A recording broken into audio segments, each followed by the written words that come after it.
Swiner's Barbecue, the 19th annual Jack Daniel's World Barbecue Champion, and this is BBQ Central. So to get that perfect barbecue, you use wood. Are you sure it's safe? Whatever. We put the lighter fluid on, strike the match, and oh! Should we call the fire department? That might be a good idea.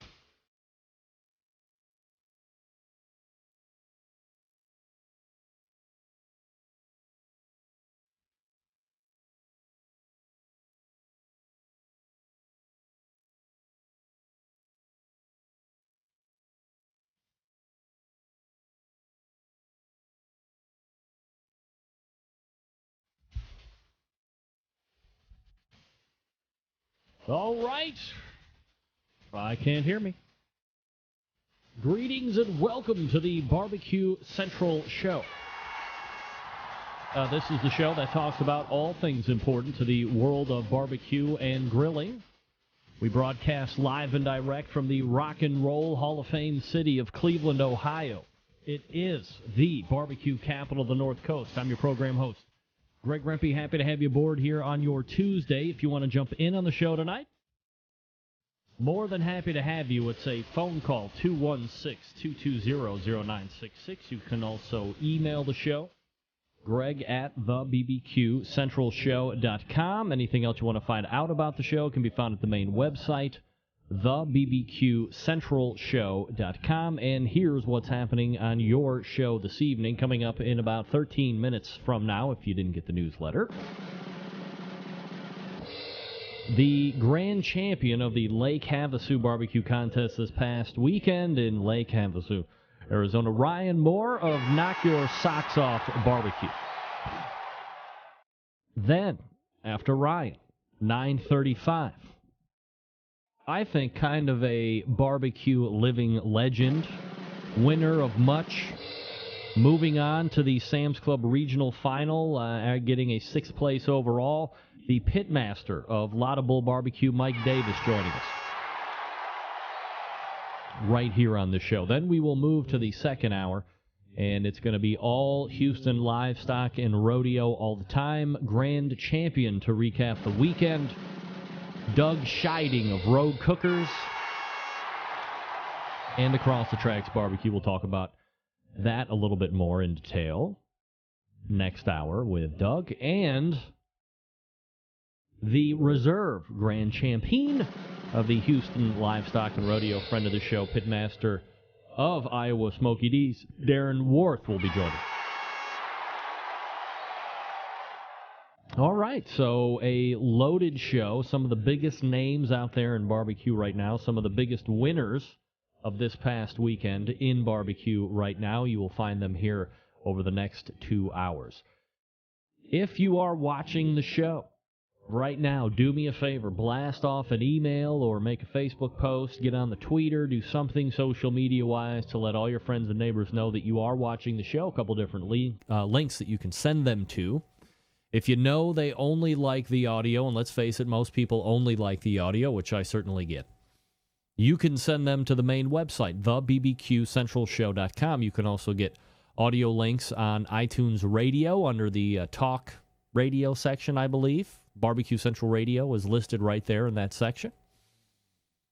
If you like video, we have that as well. Longtime show syndicate on the video side of things, Outdoor Cooking Channel's Kevin Bevington. You can find that link at outdoorcookingchannel.com/watch-now if you want to go directly there. You can also go to outdoorcookingchannel.com and then click Watch Now. If you have Roku or some other IP television type devices, go to that particular platform's app store and search around for Outdoor Cooking Channel. If you have it, download it immediately, if not sooner.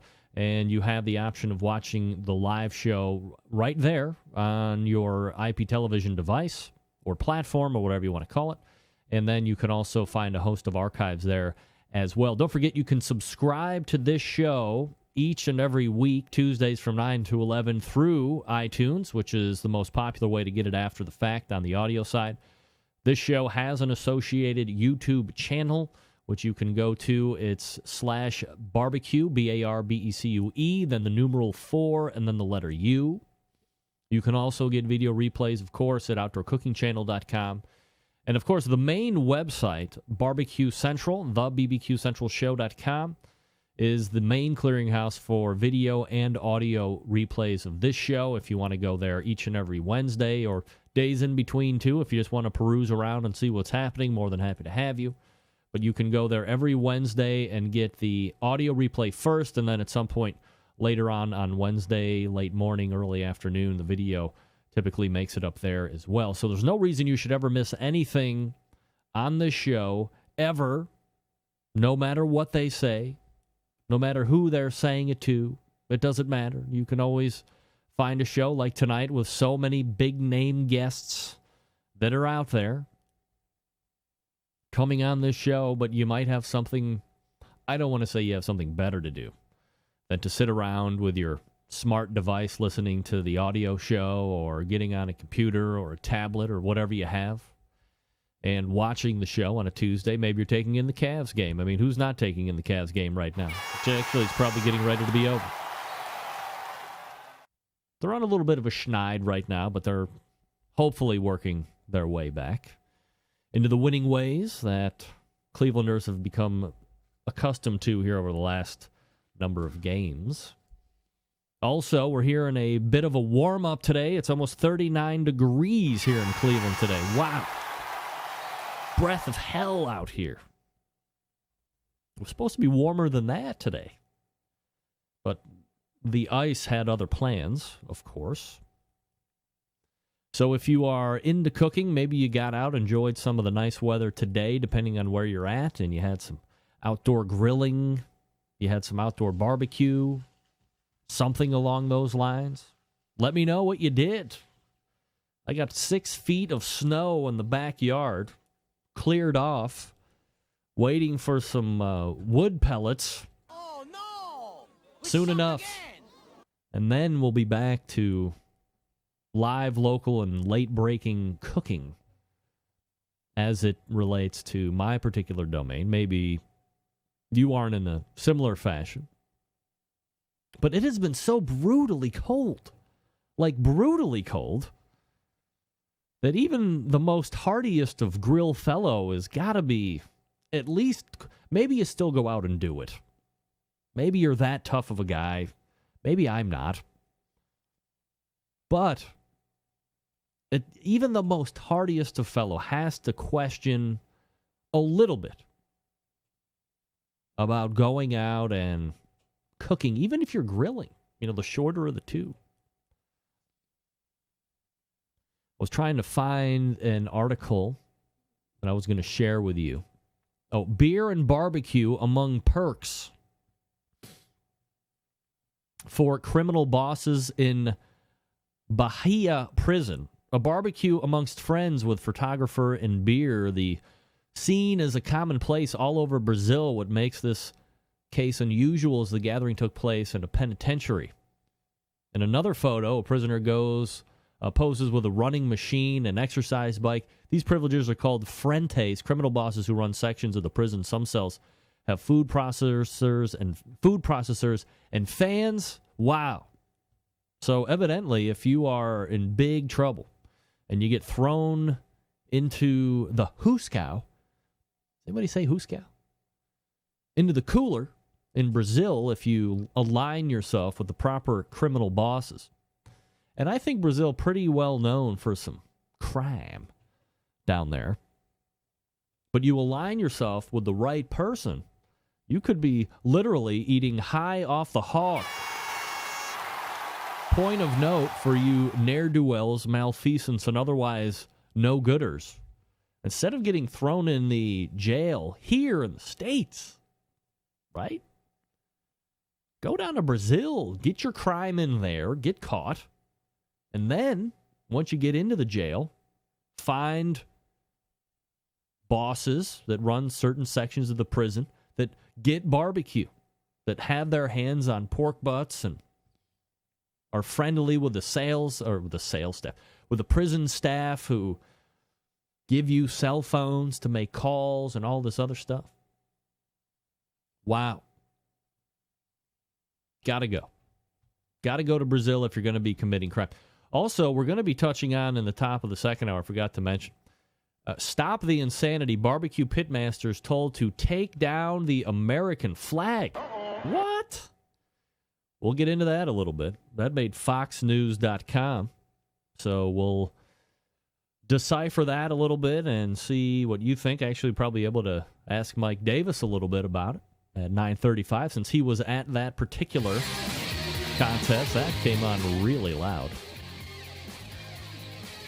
Ryan Moore coming up out of the break.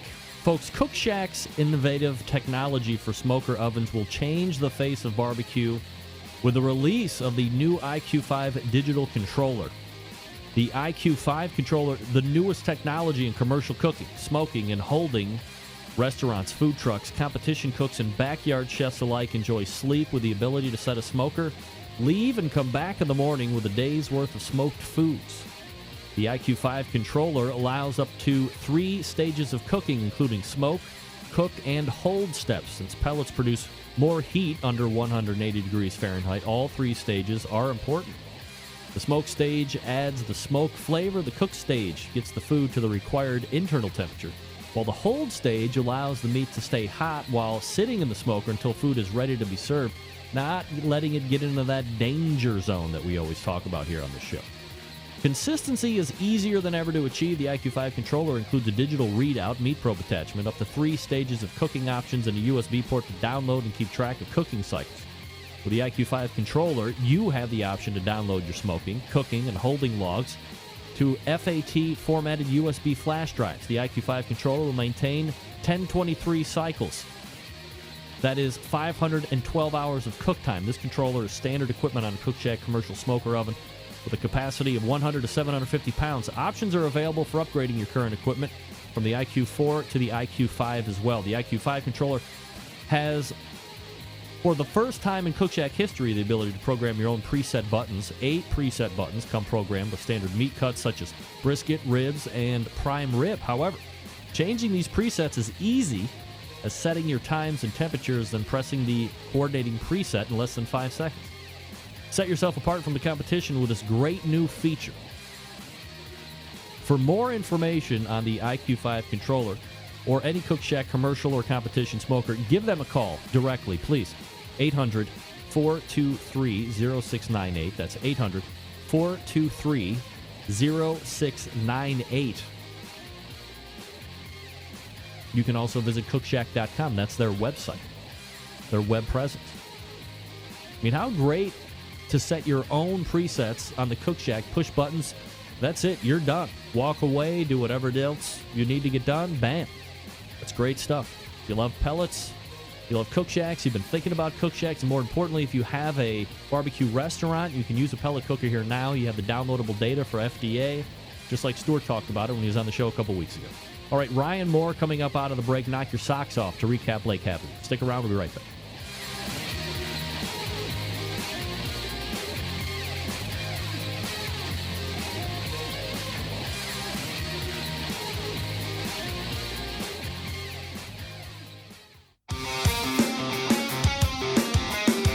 Broadcasting live from the BBQ Central Radio Network studios in Cleveland, Ohio. You're listening to the BBQ Central Radio Show. Once again, here's your host, Greg Rempe.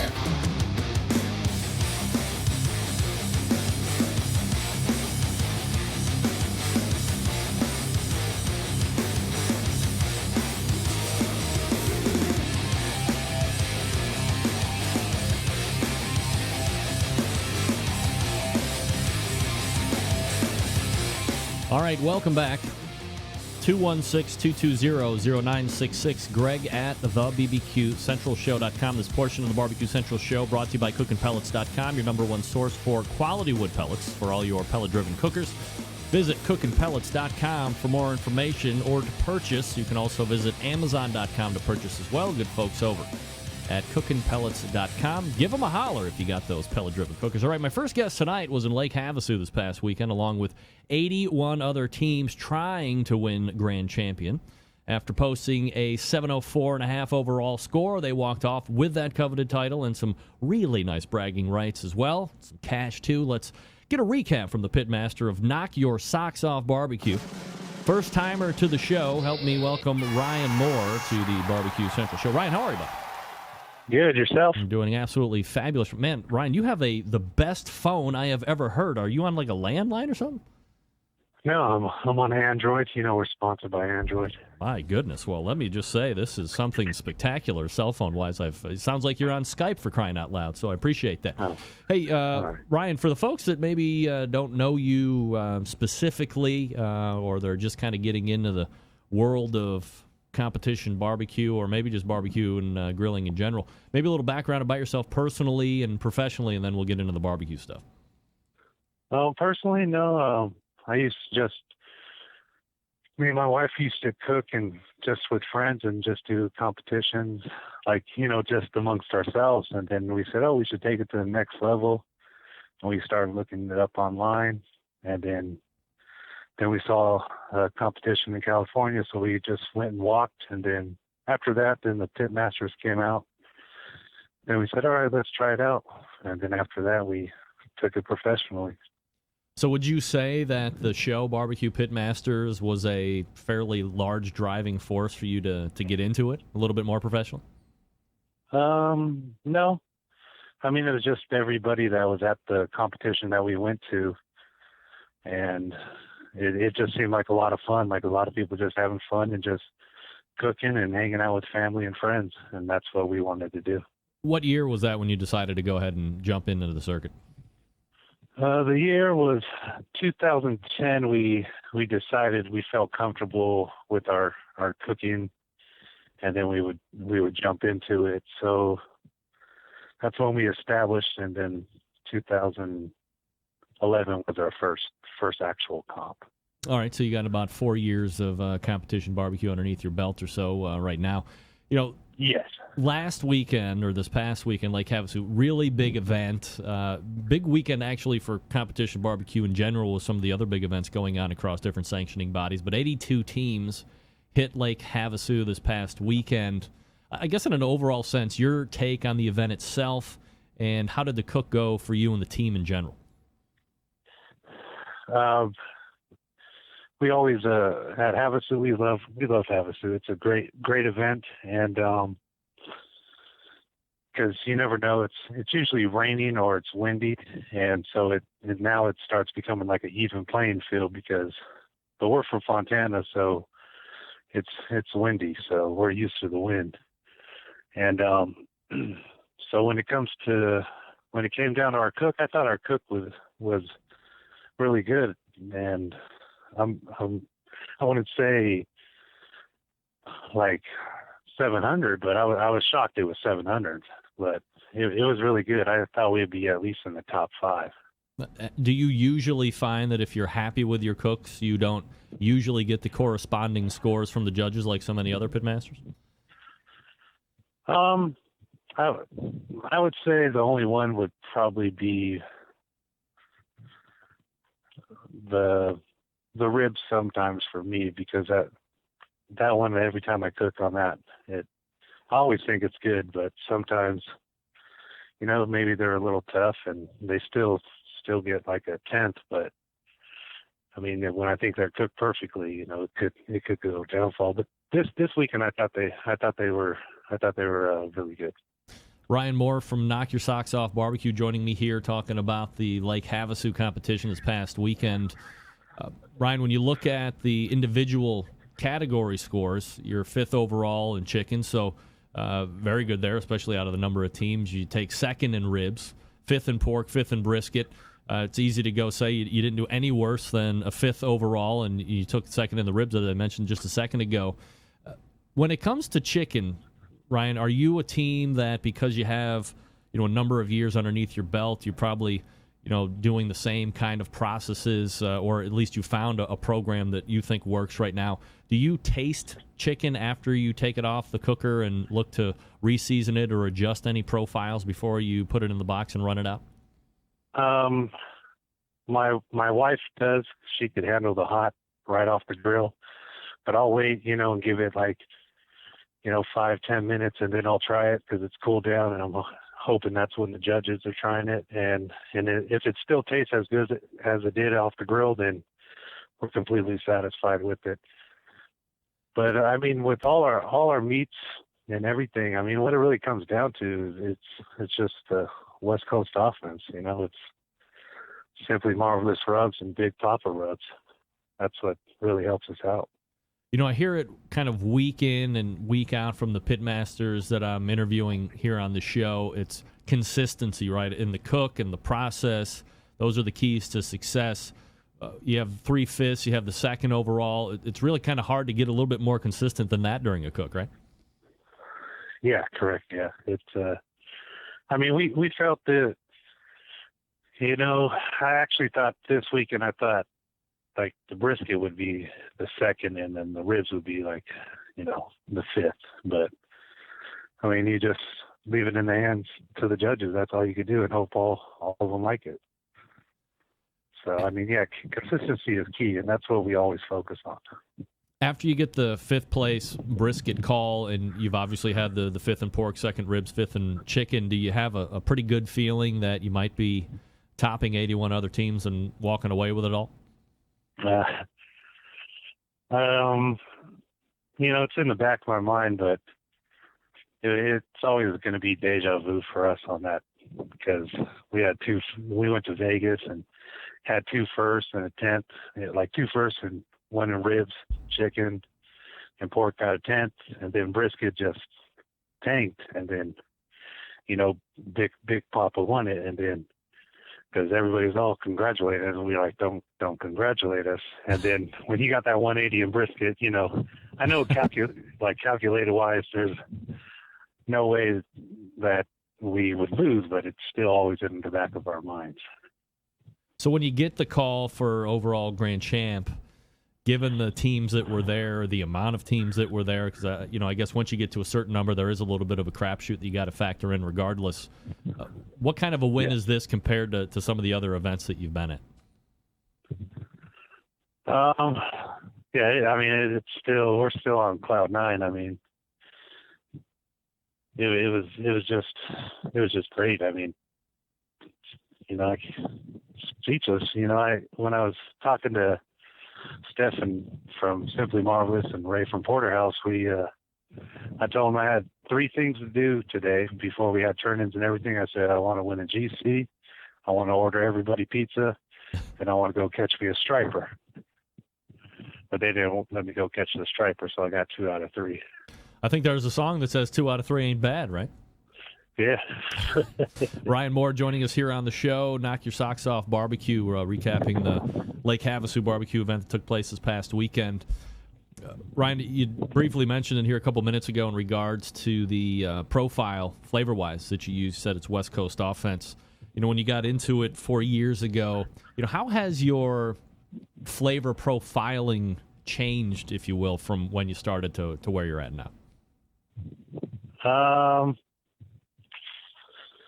I think when we first started, I think it started a little spicy, and then we try to flip it and make it sweet. Now we just got an even balance of everything that goes onto it on each meat, and I mean, just that savory flavor, you know, and it seems to be working. I mean, for us. In regards to the West Coast offense, it seems to be working in a lot of different places. Are you, as someone who's seen a lot of, you know, profiles kind of come and go over the last 4 or 5 years, are you surprised at how much of a stronghold the West Coast offense has taken, not only on the West Coast but across the country?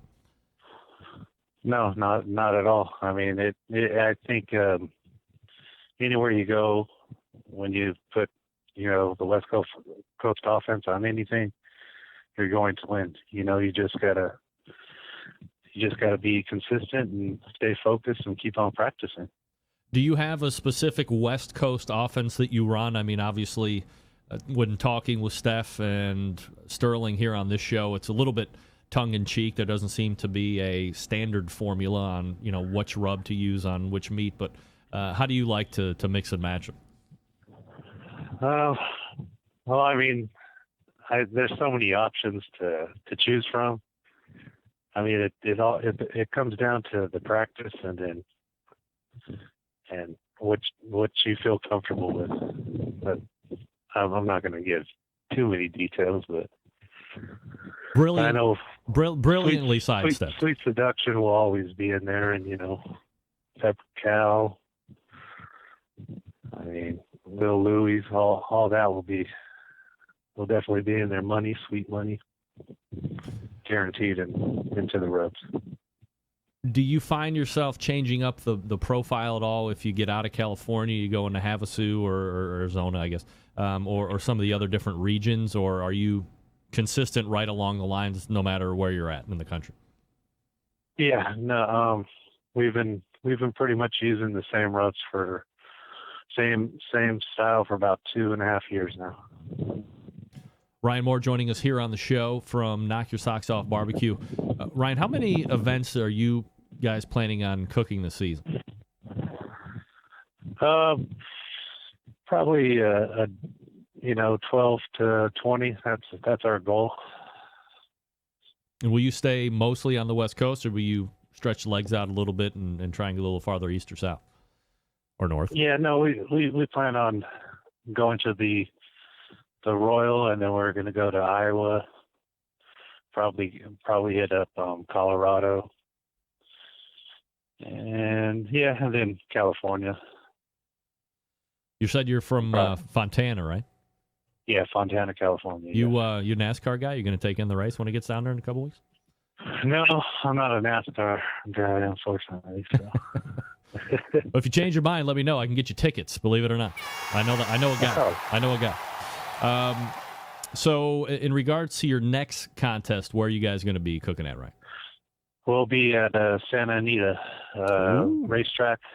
So it'll be right there in Santa Anita, or not Santa Anita, Arcadia, California, or something like Santa Anita, California.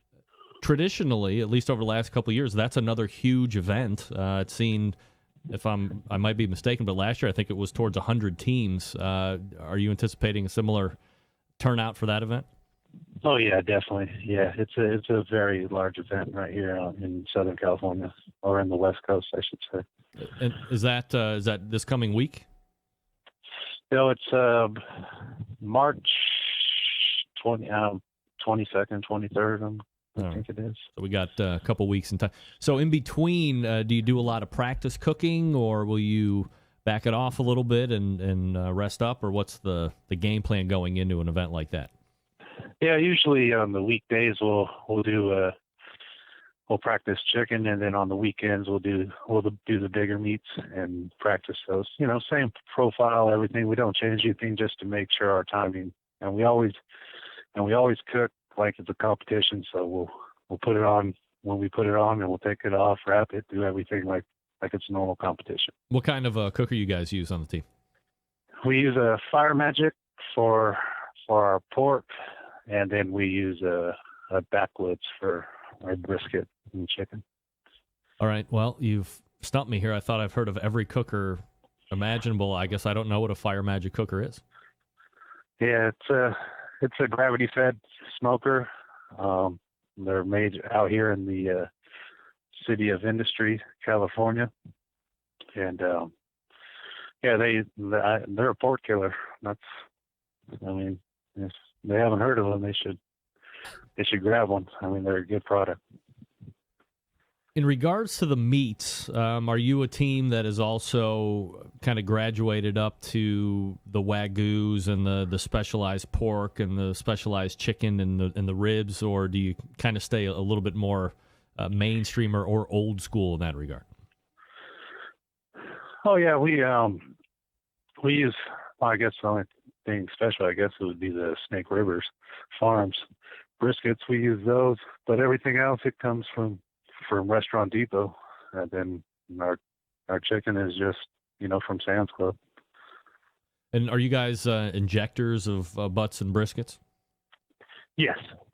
Yeah. Is that something you've always done? Like back in the beginning, you start out injecting, or is that something that you've kind of worked into over the years? Yeah, first we started making our own injections, and then we just went on to more commercial-based injections. It's a lot easier I mean, in the long run, it saves you money. Ryan Moore from Knock Your Socks Off Barbecue joining us here on the show. Ryan, do you guys, or have you ever taken barbecue cooking classes? And I guess because you've been in it so long and you've seen some success, do you give barbecue cooking classes as well? No, I mean, I've done a few like rib classes for the California Barbecue Association, just for charity. But as far as we did win the Warren County Pork Choppers class, but we never took it. And but yeah, we've never taken a class. I mean, when you have friends like Simply Marvelous, Left Coast Q, Loot and Booty, and Porterhouse, I mean, you don't really need to take a class because we're all family. We help each other out. Ryan Moore is the pitmaster of Knock Your Socks Off Barbecue team. They won the grand champion at the Lake Havasu, Arizona contest this past weekend. Ryan, really appreciate the time tonight and the look back this past weekend. Thanks so much for doing it. Thank you, sir. I appreciate it. You got it. There he is. It's Ryan Moore, Knock Your Socks Off. Look at this guy. He's in, he's out, giving me concise answers as an interviewer. You run the fine line, right, of potentially getting a guest that becomes, incredibly enamored with the voice and what they're saying and oversharing. Ryan, to the point, succinct, giving good information. Obviously, still very excited about the win. I mean, look, when you get into a contest that has 82 teams in it, I mean, it's not, I guess, as big as, the American Royal Open or this past weekend Houston Livestock and Rodeo, but 82 teams is huge. So getting the right amount of qualified judges that have experience, and, of course, the table of death or the angel table is going to be brought up when you run into total amount of teams approaching this number up in, near 100. And you're going to be looking at a similar situation when you go a couple weeks to Santa Anita and do that contest as well. So, you're doing something right when you are coming out on top of 81 other teams, and a large portion of those very heavy hitters. Congratulations, by the way, to Big Papa Smoker Sterling Ball on the reserve in Havasu. Good cook. 180 perfect brisket for Sterling Ball, by the way. If you're wondering, I bet he uses West Coast offense too, right? It's a guess. All right, coming up out of the break, we'll be talking with Mike Davis of Laudable Barbecue, recapping the Sam's Club. So we'll go from west to kind of southeast to Daphne, Alabama. So stay tuned for Mike Davis of Laudable Barbecue. All right, folks, I'll be talking to you quickly about Suckle Busters, award-winning barbecue rubs, sauces, chili kits, and Texas gunpowder.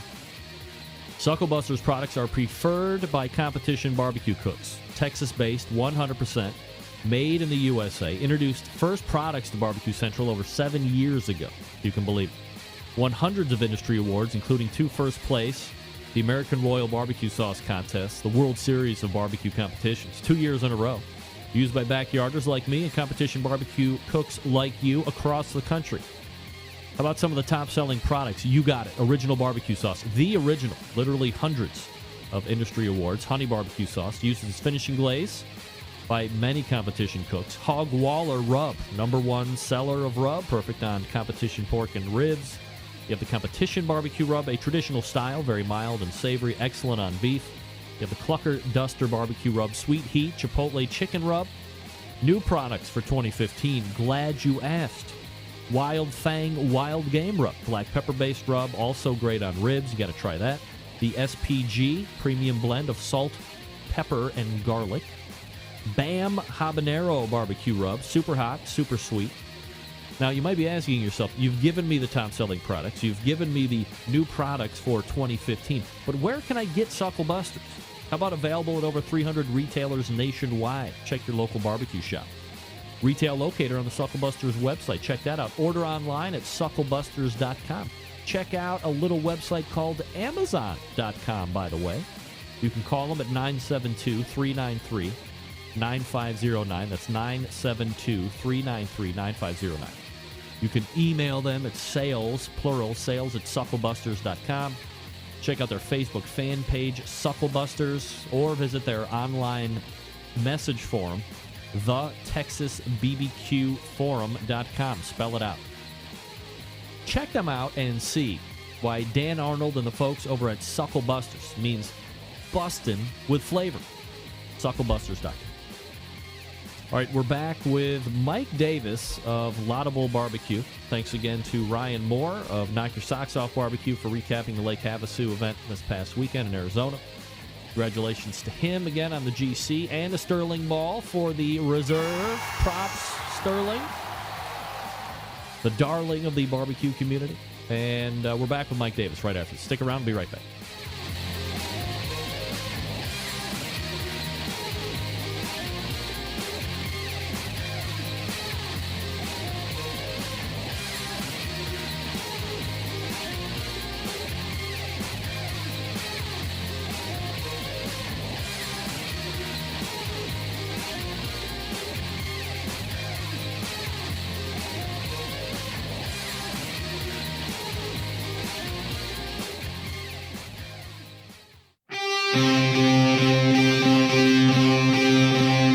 Get in the smoke. Call 877-448-0433 to get on the air. Now, here's your host, Greg Rempe. All right, welcome back. 216-220-0966. Greg at the BBQ Central Show.com. My next guest has been doing the competition barbecue thing for as long as this show has been around, and then some. They've traveled far and wide, done a lot of winning in the process. To put in perspective, they currently have hauled in 91 Grand Championships, 62 reserves, and they have multiple Grand Champions at the American Royal, both invite and open. They were also Kansas City Barbecue Society Team of the Year in 2006. You see him on this show every once in a while. Let's go ahead and race back to the hotline and welcome back friend of the show, Pitmaster of Laudable Barbecue, Mike Davis, joining us here on the show. Mike, how are you, buddy?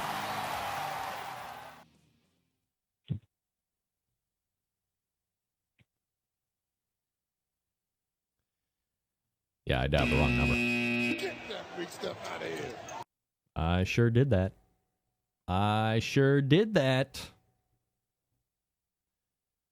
All right, here we go. I'll get him. Don't worry, I'll get him. I know.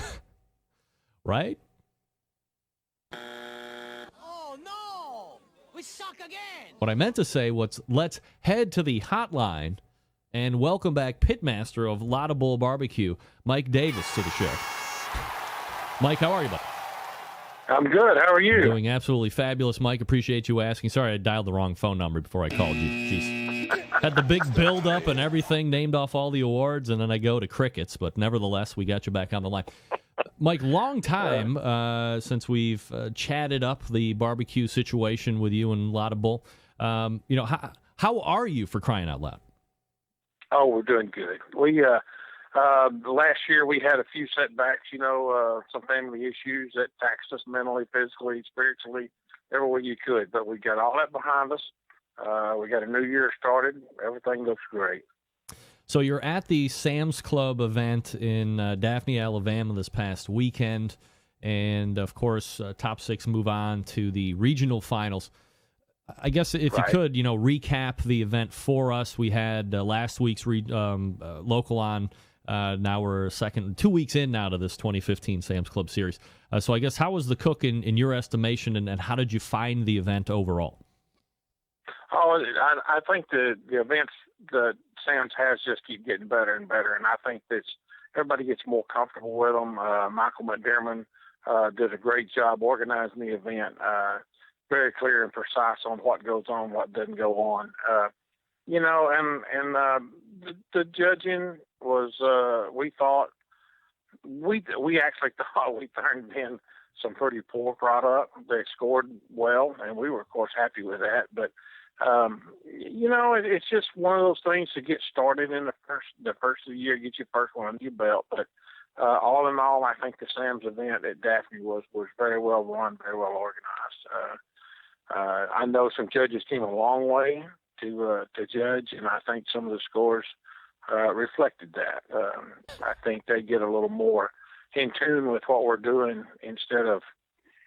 I'm not going to the judge bashing thing, because I think they spend as much money sometimes getting these contests as we do. So making it happen, we couldn't do it without them. They couldn't do it without us, and I think it's all coming together.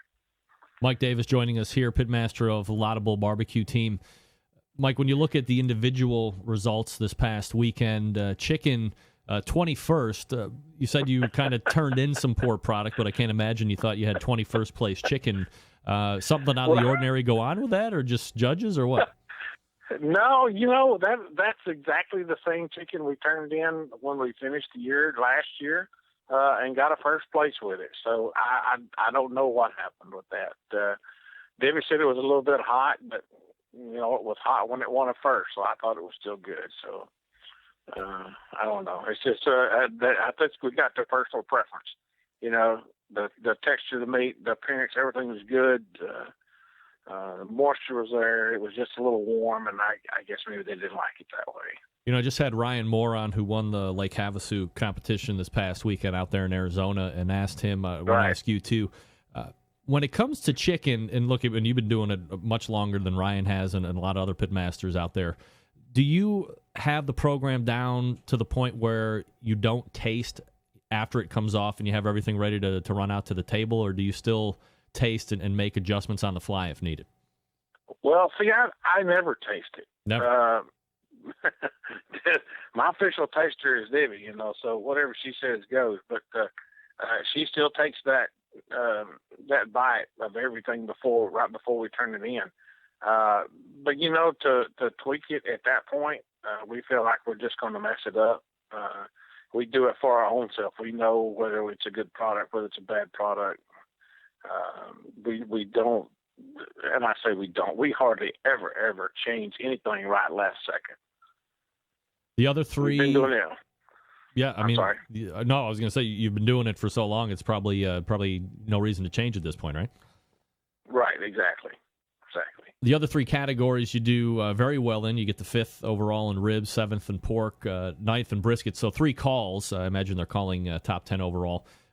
Were you worried as they're getting into the overall, because you don't hear chicken call? Are you worried where the chicken came in as it relates to making that top 6 to move on? Well, I really didn't think about it at that point. When you got a 5, 7, 9, that chicken, it could have been 11, it could have been 30. I had just counted us out at that point to not move on.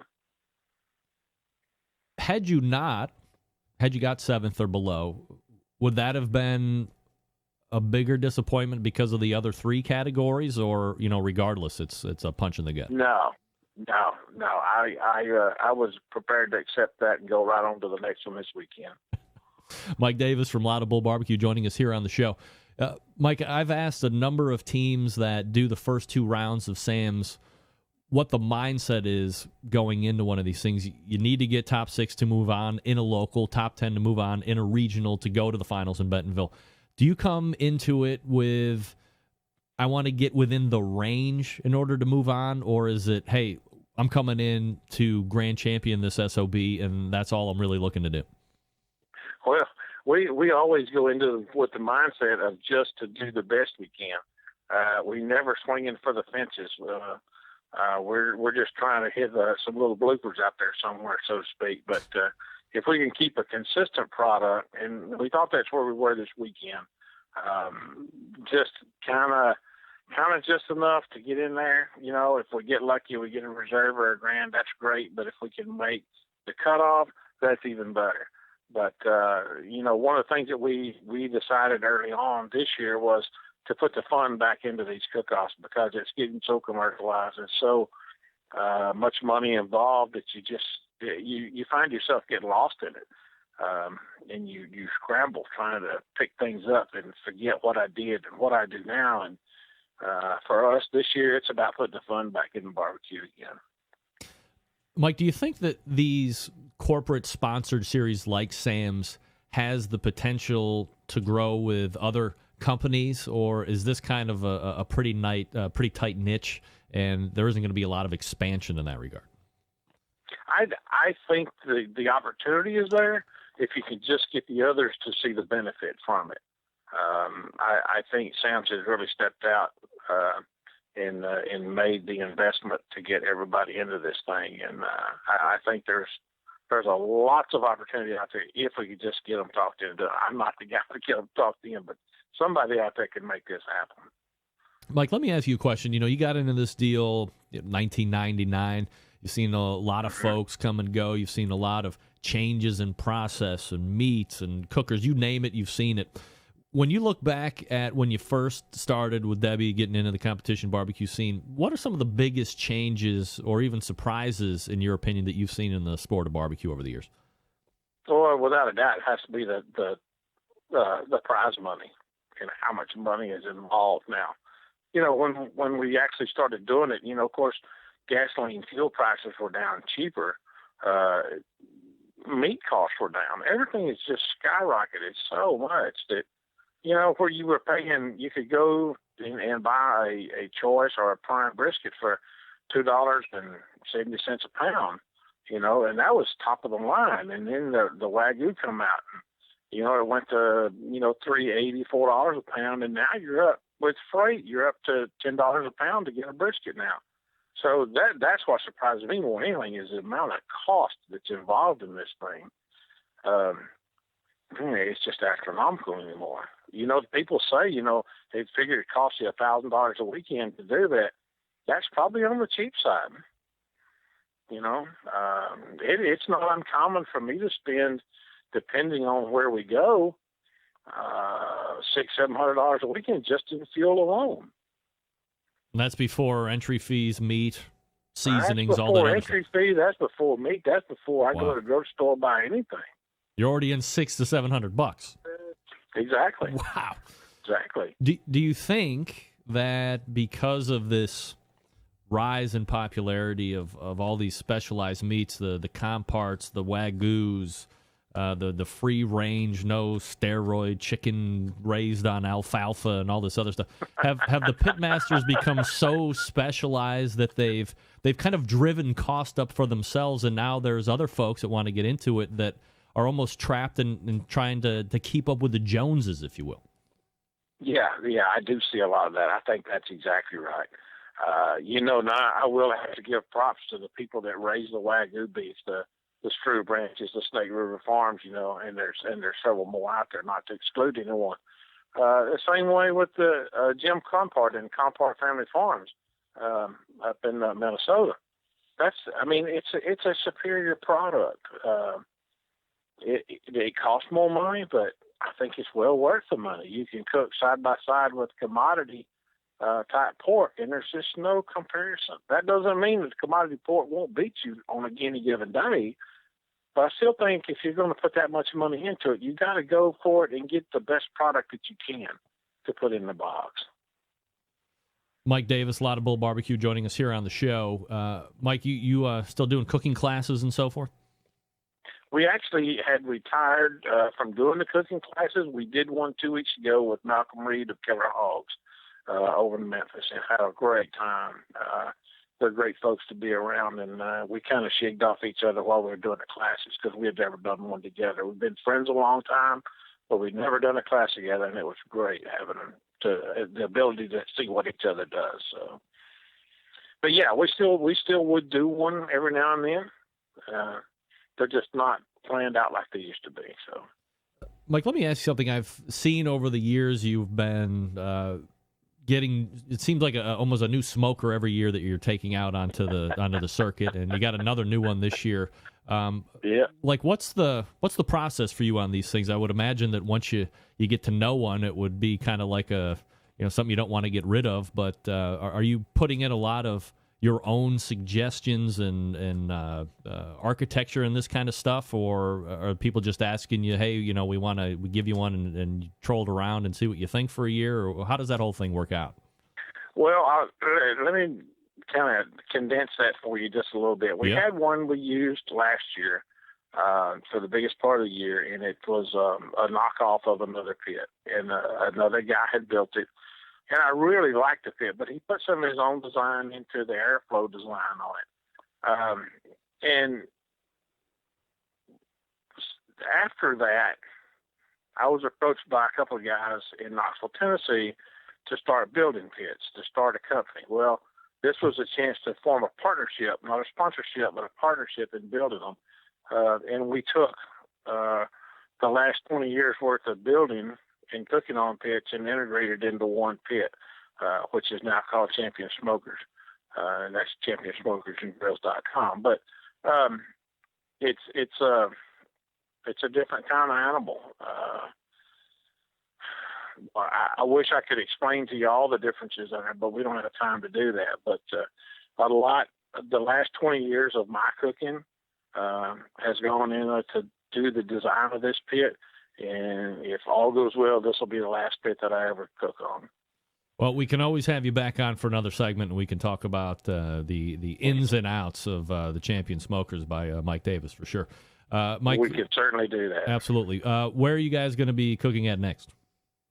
We're at Smoking on the Square in Pensacola, Florida this weekend. All right, so back-to-back competitions for yes, Mike and Debbie Davis, of course. Mike Davis is the pitmaster of Laudable Barbecue, moving on to the regional final in the Sam's Club National Barbecue Series in South Haven, Mississippi in September, so a little space there between now and then, but you can catch him out on the barbecue trail.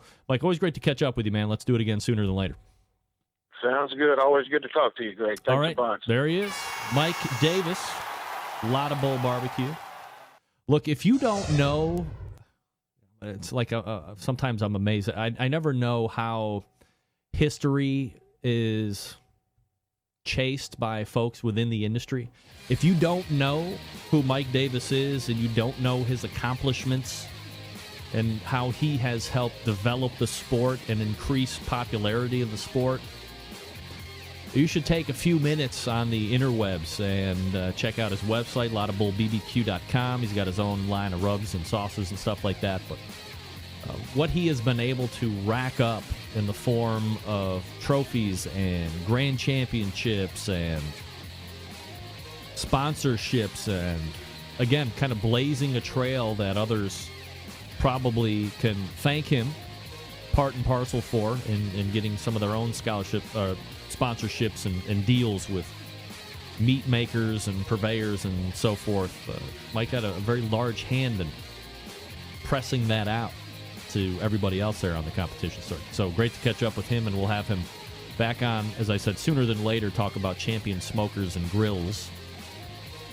That website, by the way, if you want to check it out, championsmokersandgrills.com.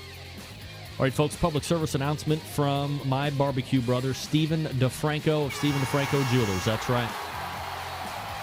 Just this past weekend, I was in-house. He has these rings. It's called the Rebecca rings.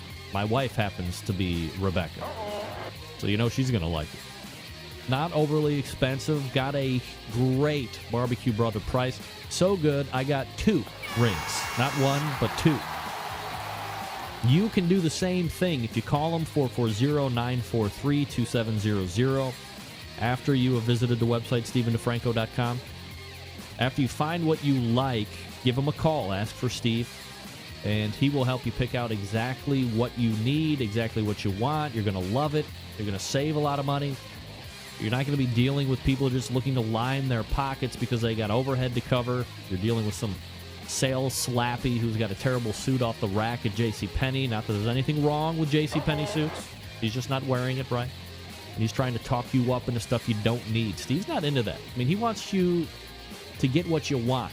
Stay within the budget that you're looking for, because he wants you to come back again maybe in 2 or 3 or 4 months or 5 months or whatever, and then years later, maybe tell your kids about Stephen DeFranco Jr. StephenDeFranco.com, 440-943-2700. I get all my stuff from him.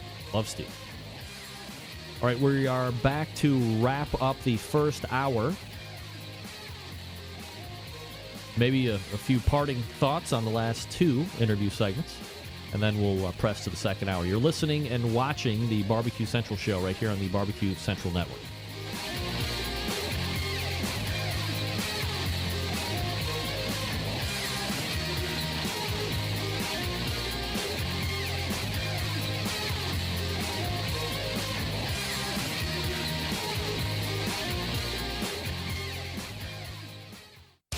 Big name interviews, advice on cooking brisket and ribs, and the only host willing to share his honest opinion on all things important in the world of barbecue. It's the BBQ Central Show.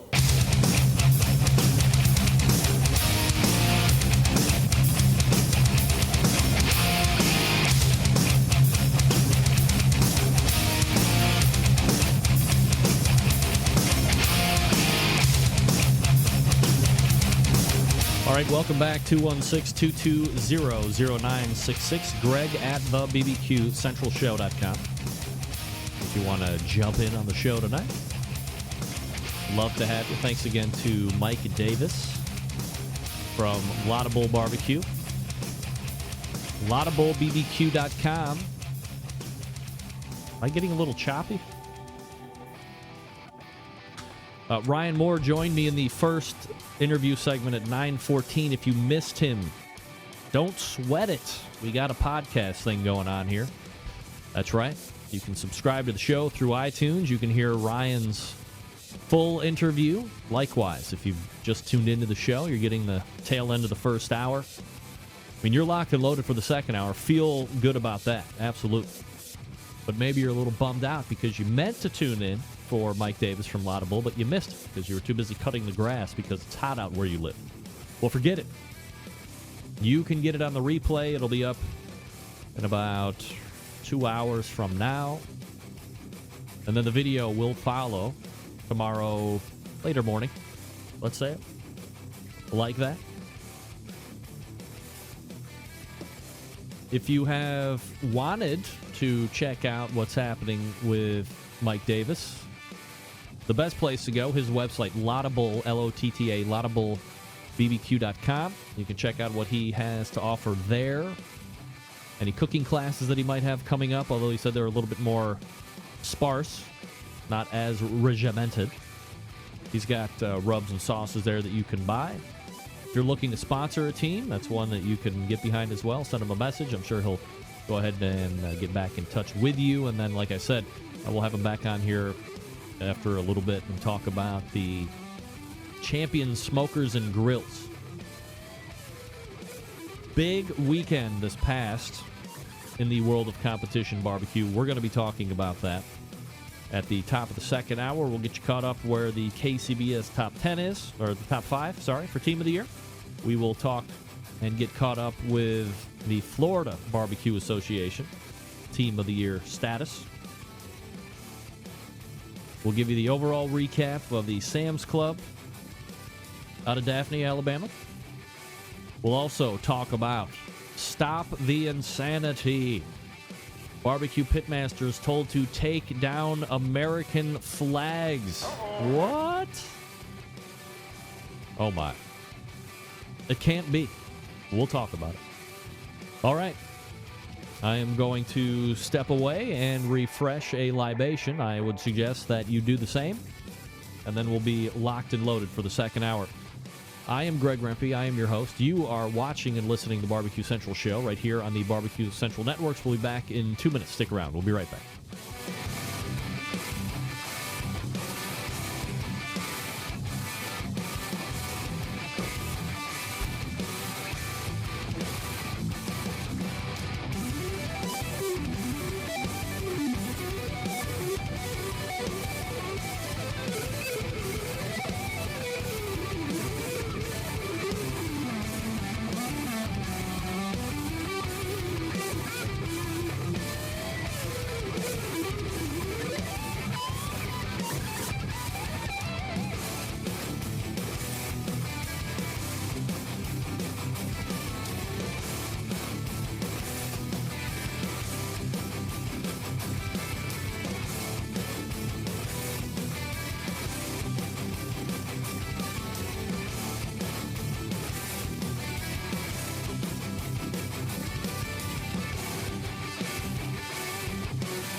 This is Jim Minion from Two Loose Screws. I'm listening to BBQ Central.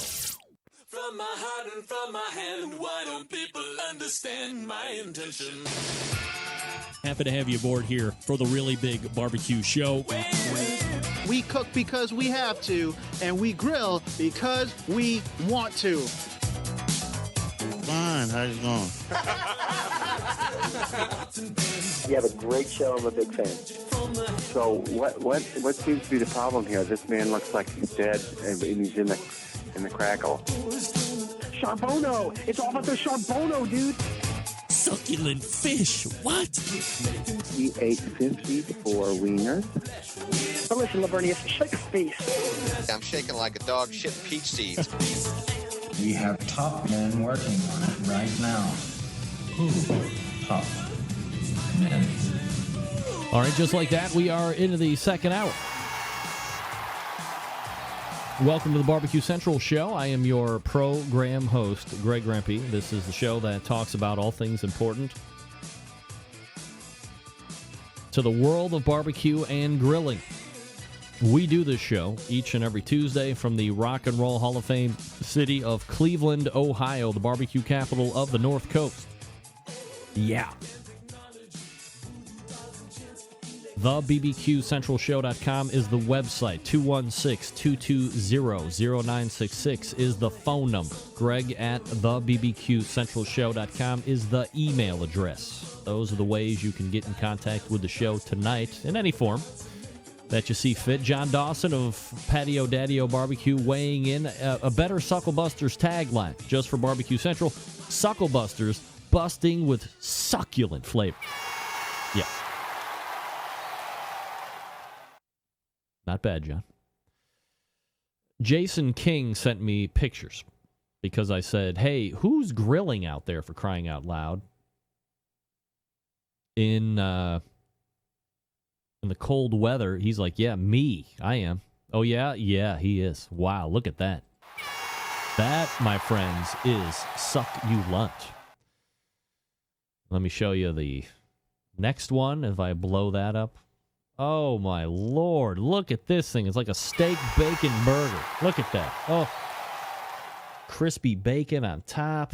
Looks like there might be bacon on the bottom. You got beef right here. Is there mushrooms on it? Onions? I don't like onions. Get that big stuff out of here. I don't. I've just never been a fan of onions. And I want to like onions. I really do. But unless they are heartily griddled and browned, and only if they're Vidalia will I start to partake in those. But never a raw onion. Never a raw onion. Ever. Never, ever. Gross.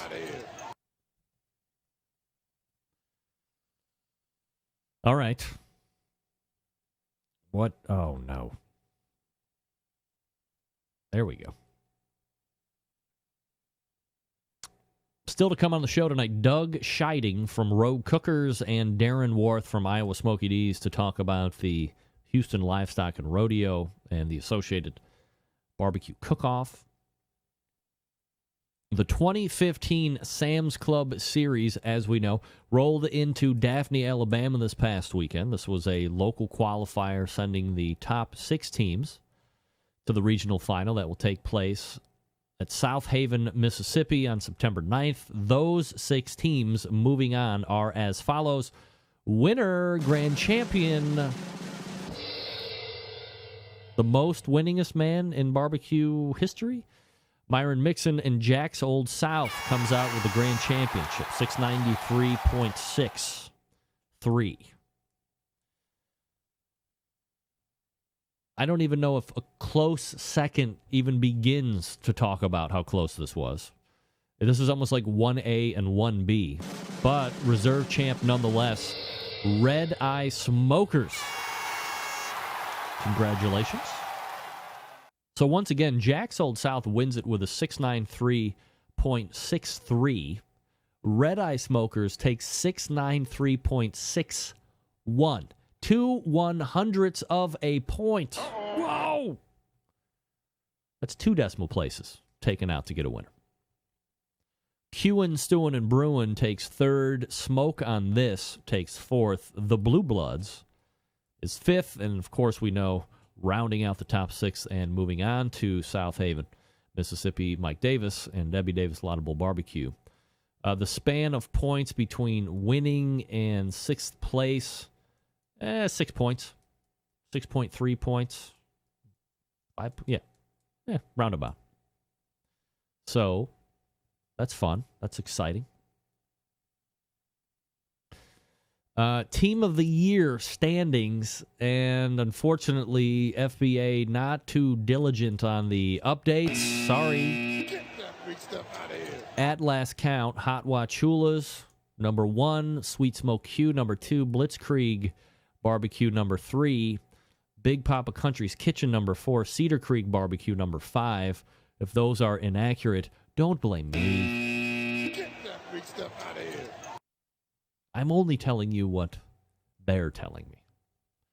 KCBS Top 5 Team of the Year currently sitting atop the KCBS Team of the Year leaderboard on March 3rd. They won the Sam's Club local Jack's Old South at 565 points. An IPC team currently sitting in 2nd place, Rub Bagby Swamp Boys Barbecue. Travis Clark is in 3rd place with the Clark Crew Barbecue Team. Hickory Prime is 4th, and Matt Barber and Hot Wachulas is still dueling in both of Team of the Year races, sitting atop FBA and top 5 for KCBS Team of the Year. But, of course, we have a long, long road to go. And given the fact that most KCBS contests are not near Florida, it's going to be tough for Matt to probably hold on and finish top 5. But, boy, that would be some sort. I would still love him to win both, if at all possible. But as we know, Florida Barbecue Association does require that you cook a lot and don't take the average of 10 or your 10 best or, however KCBS does it. So that makes it a little more difficult. Maybe if he had billions and had a couple private jets, he could go ahead and possibly get it done. But, I mean, who's got that kind of cash?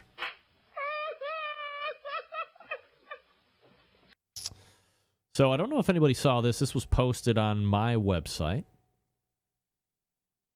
or my Facebook page a little bit earlier this evening. This is from foxnews.com, so a reputable news outlet by Todd Starnes. This was published today.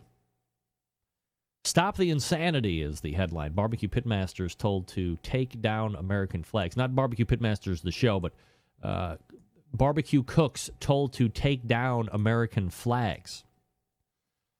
And it goes on to say, nothing says America quite like smoking a pork butt and flying Old Glory. The sport of professional barbecue is extremely American and family-oriented, said Pitmaster Jeff. I am not going to get your name right, and that's for sure. No! So you can imagine Jeff's extreme displeasure when organizers of an Alabama barbecue competition ordered him, along with other competitors, to take down the American flag hanging from their barbecue trailers. It happened this past weekend at the Sam's Club National Barbecue Competition in Daphne, Alabama, sponsored by the Kansas City Barbecue Society. Jeff is the founder of Give It to God Competition Barbecue Team, a professional barbecue team that smokes meat and shares the love of Jesus. Both are noble missions. Last Friday, Jeff rolled into town with his barbecue trailer and promptly hoisted Old Glory. Not too long after, one of the organizers of the event told Jeff to take the flag down. There were 6 or 8 of us that had flags flying, Jeff said. He went to each camp, told them to take the flag down. The first rule of barbecue is low and slow, but the temperature started rising after Jeff complied with the directive. The whole time I'm thinking, the reason I fly the flag is because I love America. I love what it stands for. It's a way to say our current and former troops, thank you. So Jeff had a change of heart and decided to raise Old Glory as an act of defiance. It was a matter of saying there are things more important than a barbecue competition. If they want to kick me out, I'll leave. Jeff was not kicked out, and he was not asked to take the flag down. As a matter of fact, After he re-raised the flag, another competitor followed suit. So why were the patriotic pitmasters told to take down the flags?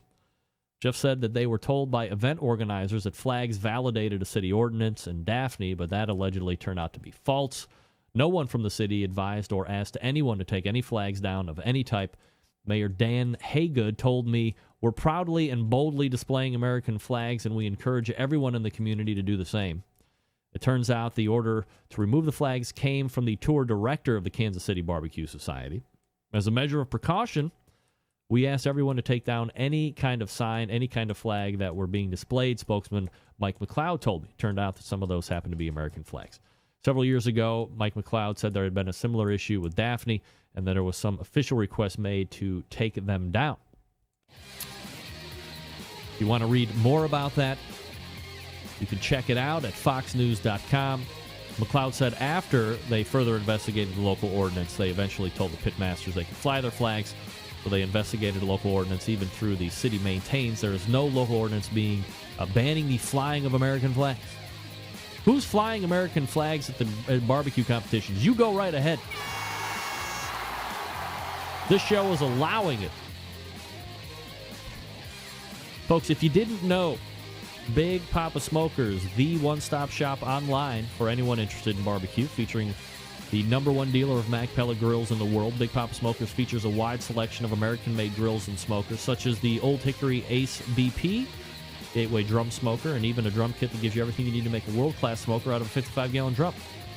Big Papa Smokers has also made a name for itself in recent years by crafting award-winning lines of championship rubs. From sweet money to happy ending, their rubs have had a hand in winning almost every major barbecue competition, including the 2012 and 13 American Royal, the World Series of Barbecue, 2012 and 14 Jack Daniels Invitational, the 2013 Kingsford Challenge, 2014 Houston Livestock and Rodeo, Reserve Grand at the Houston Livestock and Rodeo this year, 2014 King of the Smoke. Don't think BPS can be pigeonholed into competitive barbecue either. BPS rubs have become so well known they've been picked up by a nationwide restaurant chain, BJ's Restaurant and Brew House. 4 of the 9 BPS rubs featured on their permanent menu. Amid glowing reviews, BPS rubs are proven to be a great addition to anyone's pantry. Big Papa's is also banded together with fellow California-based barbecue rub company Simply Marvelous Barbecue to form what has now become the West Coast offense. Defying conventional wisdom, these 2 California-based rub makers have cornered the market on competitive barbecue and begun to redefine the flavor profiles that competition cooks from across the country have begun to aim for. Big Papa's website also features an online meat locker with top-quality meats from Snake River Farms shipped to your front door. From American Kobe beef, Caribou pork, Double R ranch meats, Big Papa Smokers Meat Locker has something for every type of barbecue aficionado, and they're committed to bringing you the best flavors on the market. They've recently added Granny's barbecue sauce, Swamp Boys sauce, a fine swine sauce. These are the hot new sauces, considered to be the new kids on the block this season. BPS also created a unique brand ambassador program called the BPS Elite Team, featuring 15 of the best competition teams in the country working together to promote camaraderie, competition barbecue, and to benefit children's charities across the U.S. Keep in mind, Big Papa Smokers has been able to do all this in only the 5 years of being in business, turning the competition barbecue world on its head, providing customers with the very best barbecue products, becoming a staple of a nationwide restaurant chain, and benefiting children's charities across the U.S. It's just the beginning. For Big Papa Smokers, the website, of course, bigpapasmokers.com, and we are back with Doug Scheiding right after this. Talk a little Houston Livestock and Rodeo. Stick around. We'll be right back.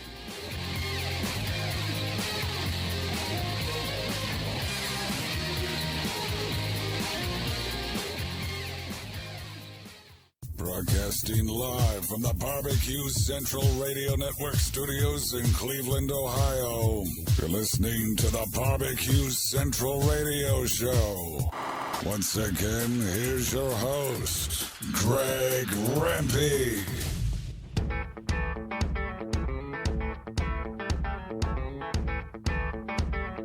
All right, we are back. 216-220-0966. Greg at thebbqcentralshow.com. Folks, as I said, this past weekend, a rather large barbecue contest took place in Houston, Texas. One of the many look to enter and win during the course of a competition career. My next guest tonight won it this past weekend and has the belt buckle to prove it. Here to recap the event, the win, the pitmaster of Rogue Cookers, Doug Scheiding, joining me here on the show. Doug, how are you, man? I'm doing fine, Greg. How are you? Doing absolutely fabulous, Doug. Appreciate you making time for the show tonight. I know I kind of caught you on the road, and you might be pulled over for safety reasons, so I appreciate you carving out some time to talk about this past weekend and the Texas Livestock and Rodeo Barbecue Cook-Off. Doug, before we get into that, maybe a little background about yourself and how you got into the competition barbecue world.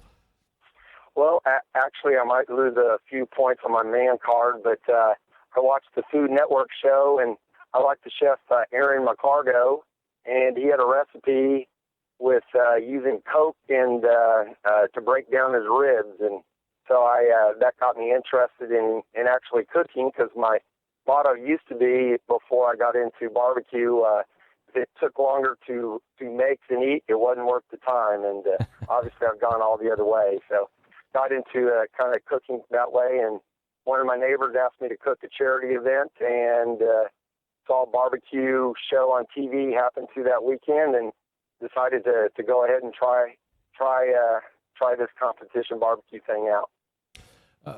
Doug, you said when we were kind of corresponding back and forth, I don't know if you were with another team before or not, but you went off your own about a year and a half ago and formed Rogue Cookers. Of course, I'm always endlessly fascinated by team names.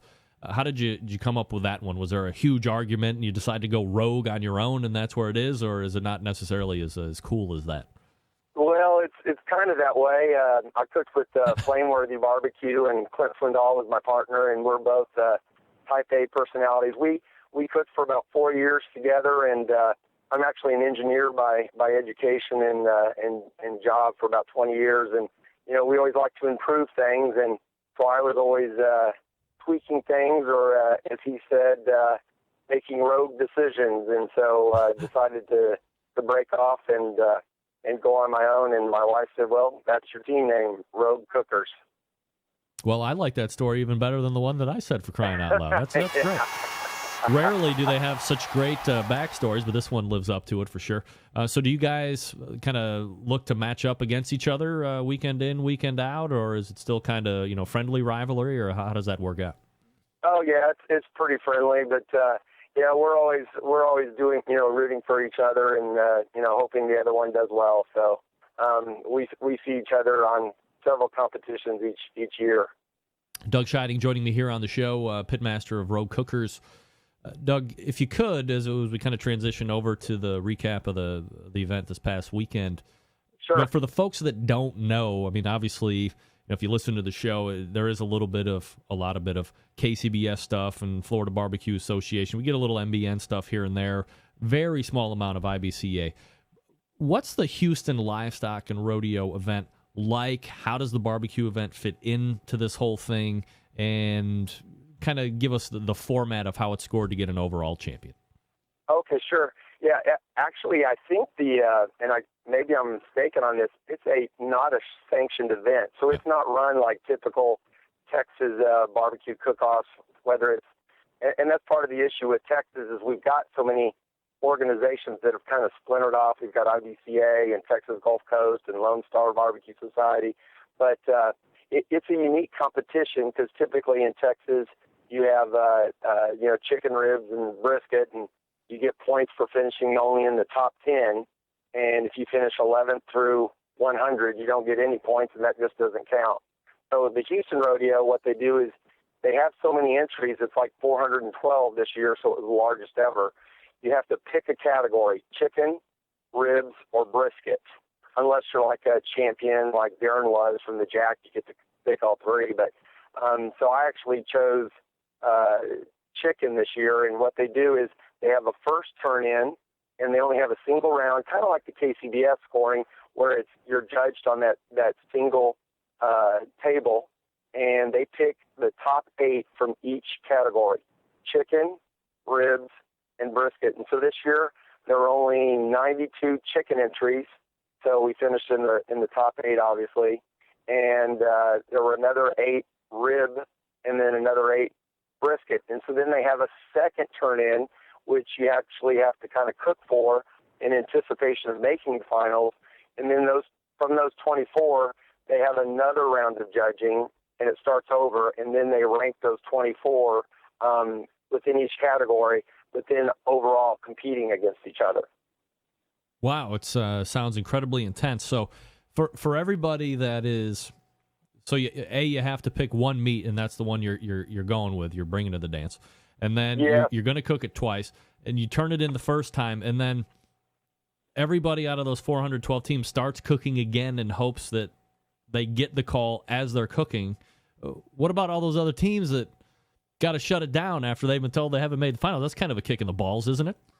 Exactly. That happened to me last year. We were 16th in brisket, so obviously we didn't make the top 8. And truthfully, this year I thought we didn't make the finals again because the first turn-in was at 2:30 for me, and then they had said that my second turn-in was going to be at 4:30. Well, at the Houston Rodeo, and I like this, they actually tagged the meat. So I only had 2 chickens, and so I told them, okay, I'll cook one at 2:30, and then I'll have the next one done at 4:30. And she goes, well, what if you mess it up? I said, oh, I won't mess it up. It'll be okay. And so I cooked my second chicken, and other people I know had been, they can't come by with cowbells and, 15 people, and they say you made the finals. And so 4:20, 4:30 came by. My chicken was ready. And 4:40, I was like, okay, we didn't make the finals. I was pretty dejected. And I was actually also cooking for the party or buffet that night. So I was cooking for about 150 people. So I was pretty busy. So luckily I didn't cut into the second chicken. And I decided, well, I'll just kind of wrap it up and put it in a hot box and just keep it for a while. And so I was slicing brisket for the buffet. And at 5 o'clock they came and said, you made the finals. And I'm like, what? You got to be kidding me. You were supposed to be here. And they said, no, you made the finals. You've got 3 minutes to get your turn-in in. And I'm like, oh, my goodness. So 3 of us pulled out my chicken, and we actually nicked one of the thighs. And so we wound up turning half of one half and then half the breast of the other one. And then we ran to turn it in, and so we actually just barely made it. So with a little bit of luck, because normally you'd kind of cut into the chicken to see how it tasted. Yeah, absolutely. And so I guess it's not a requirement to have an attached half chicken turn in. You can separate? You have to separate with the judge there. So what I did is, in one of your favorite words, I spatchcocked my chicken. Thank you. Thank you very much. Exactly.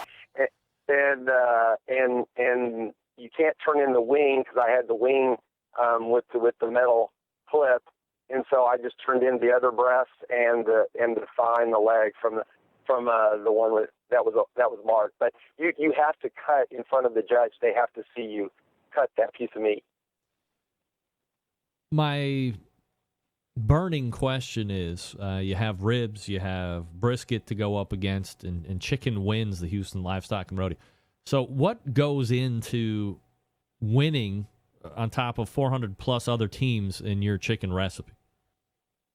Well, to your credit, I actually use a rub that I learned about. I'm an avid podcast listener of your show for 4 or 5 years, and so I use a rub that I learned about in your show, and then I use, Craig Sherry of Texas Pepper Jelly. Yep. I use his barbecue sauce as part of my glaze, and I trust my butcher.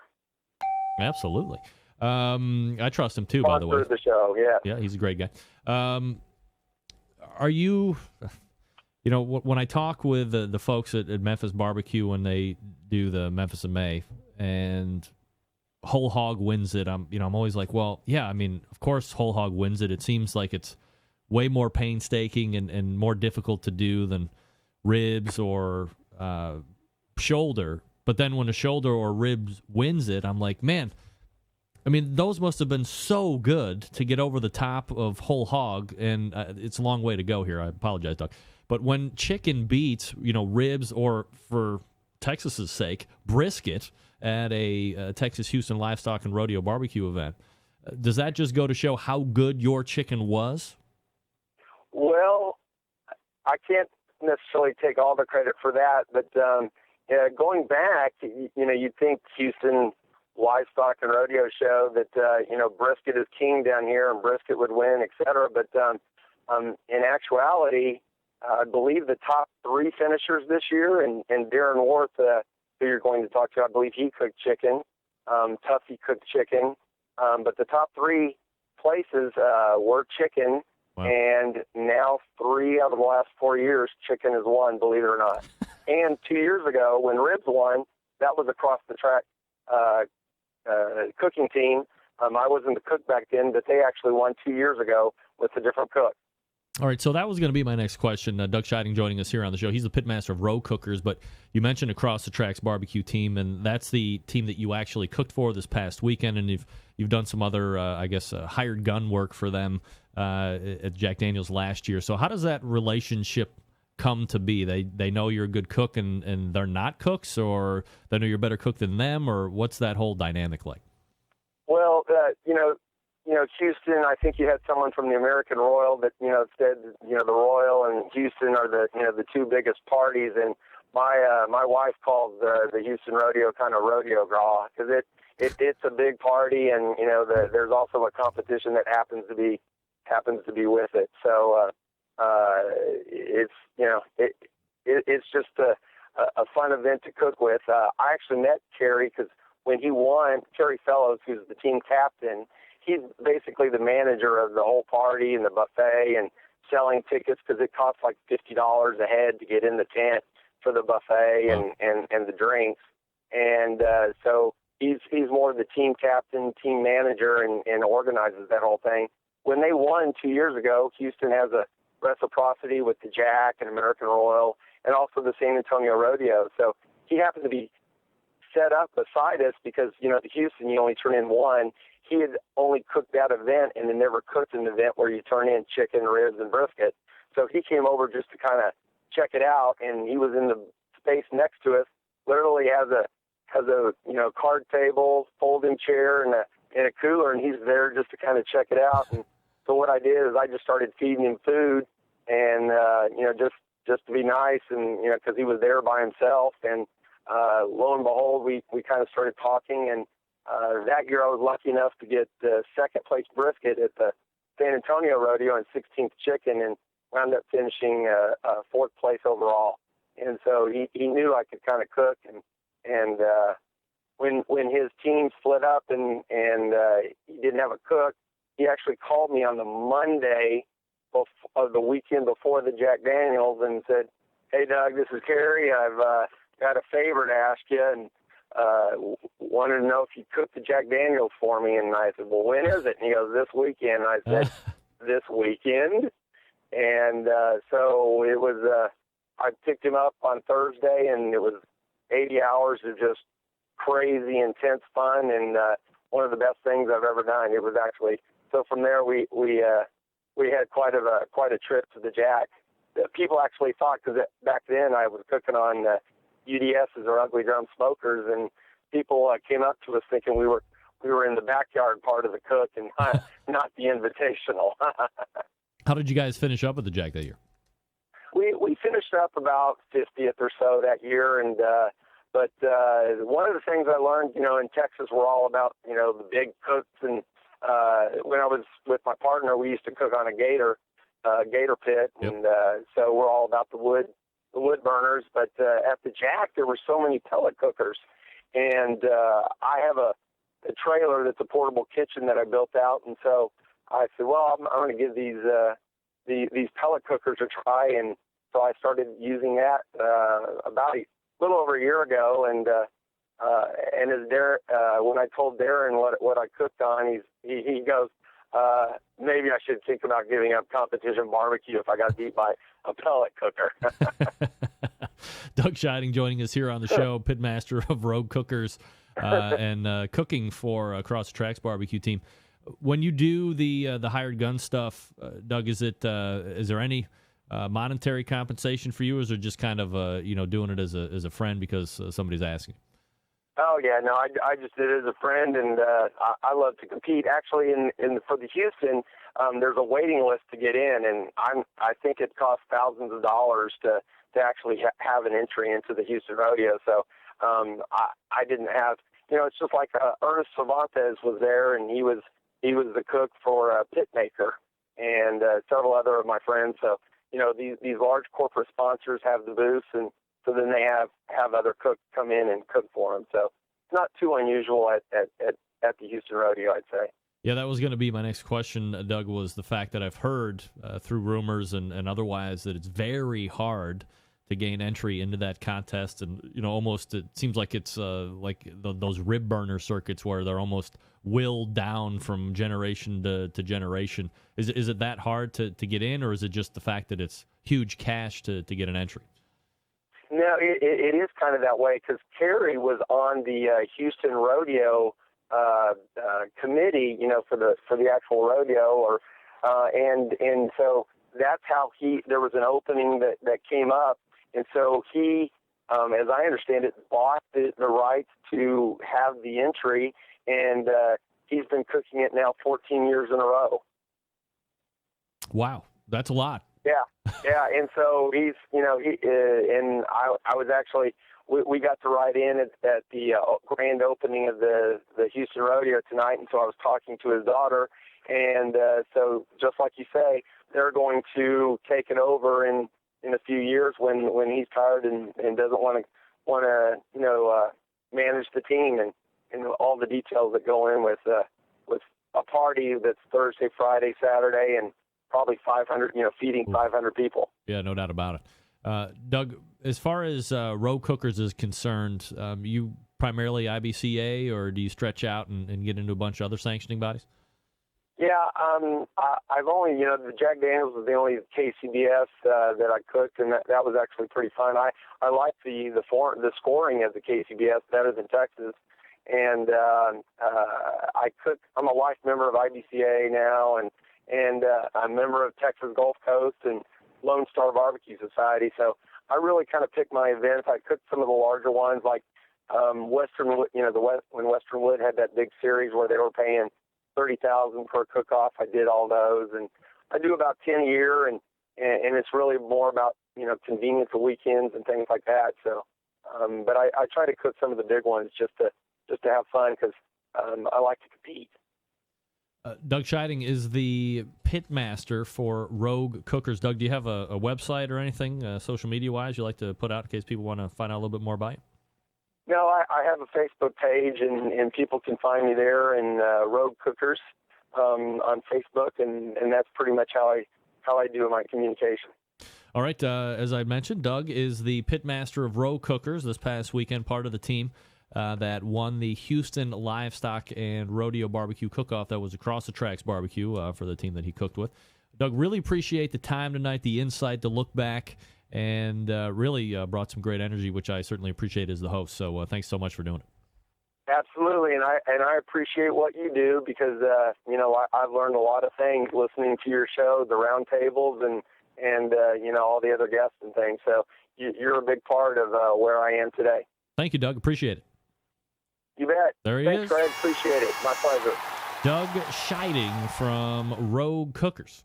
First time on, I can tell you what, that guy has a rap about him and is bringing great energy. Look, what do I always say? As a guest, you could be the most thought out, well-versed, accurate guest ever. But if you're bringing the deadpan, worst guest ever. You talk with energy and excitement, and you're bringing a take on something, even if it's, people don't agree with it, or maybe it's not even right. If you're talking like, yeah, man, I believe it. You hear the excitement in Doug's voice? I mean, that guy, he's a good interview. Looking forward to having him back on again. Darren Worth coming up out of the break. First, I'm going to tell you about the longest-running sponsor of the show, the Barbecue Guru. If you're not familiar with how these little beauties work, I'm not going to get into the minutia, but imagine a product that allows you to set your pit temperature. In one set, it keeps it running all the way. Let me try again. One set, it keeps it running at that set temperature all the way through the cook. Sound too good to be true? It's not. It's real life. You can take advantage of this technology today. Maybe you're a busy working professional, or perhaps you are constantly on the run with kids doing errands, and quite frankly, you just don't have the time to sit around and tend pit temperatures. The Guru allows you to throw on a pork butt or a brisket or a couple slabs of ribs, and you're off to do whatever it is you need to get done. The Guru maintains that pit temperature you set it at. There's currently a number of different models to choose from. Of course, we talk about the two most popular items.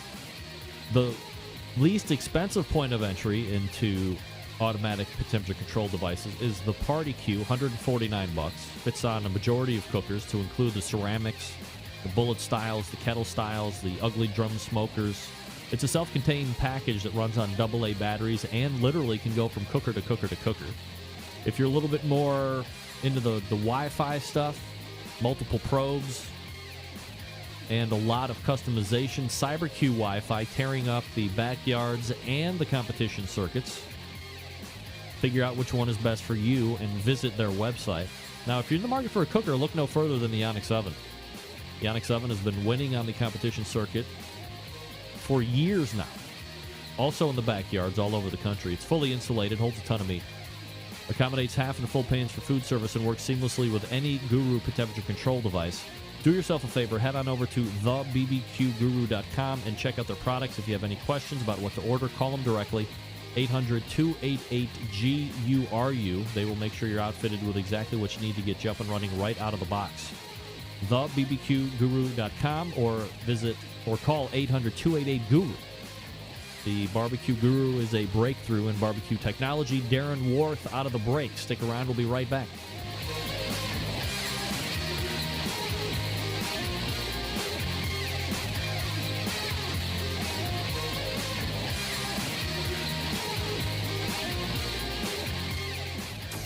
Big name interviews, advice on cooking brisket and ribs, and the only host willing to share his honest opinion on all things important in the world of barbecue. It's the BBQ Central Show.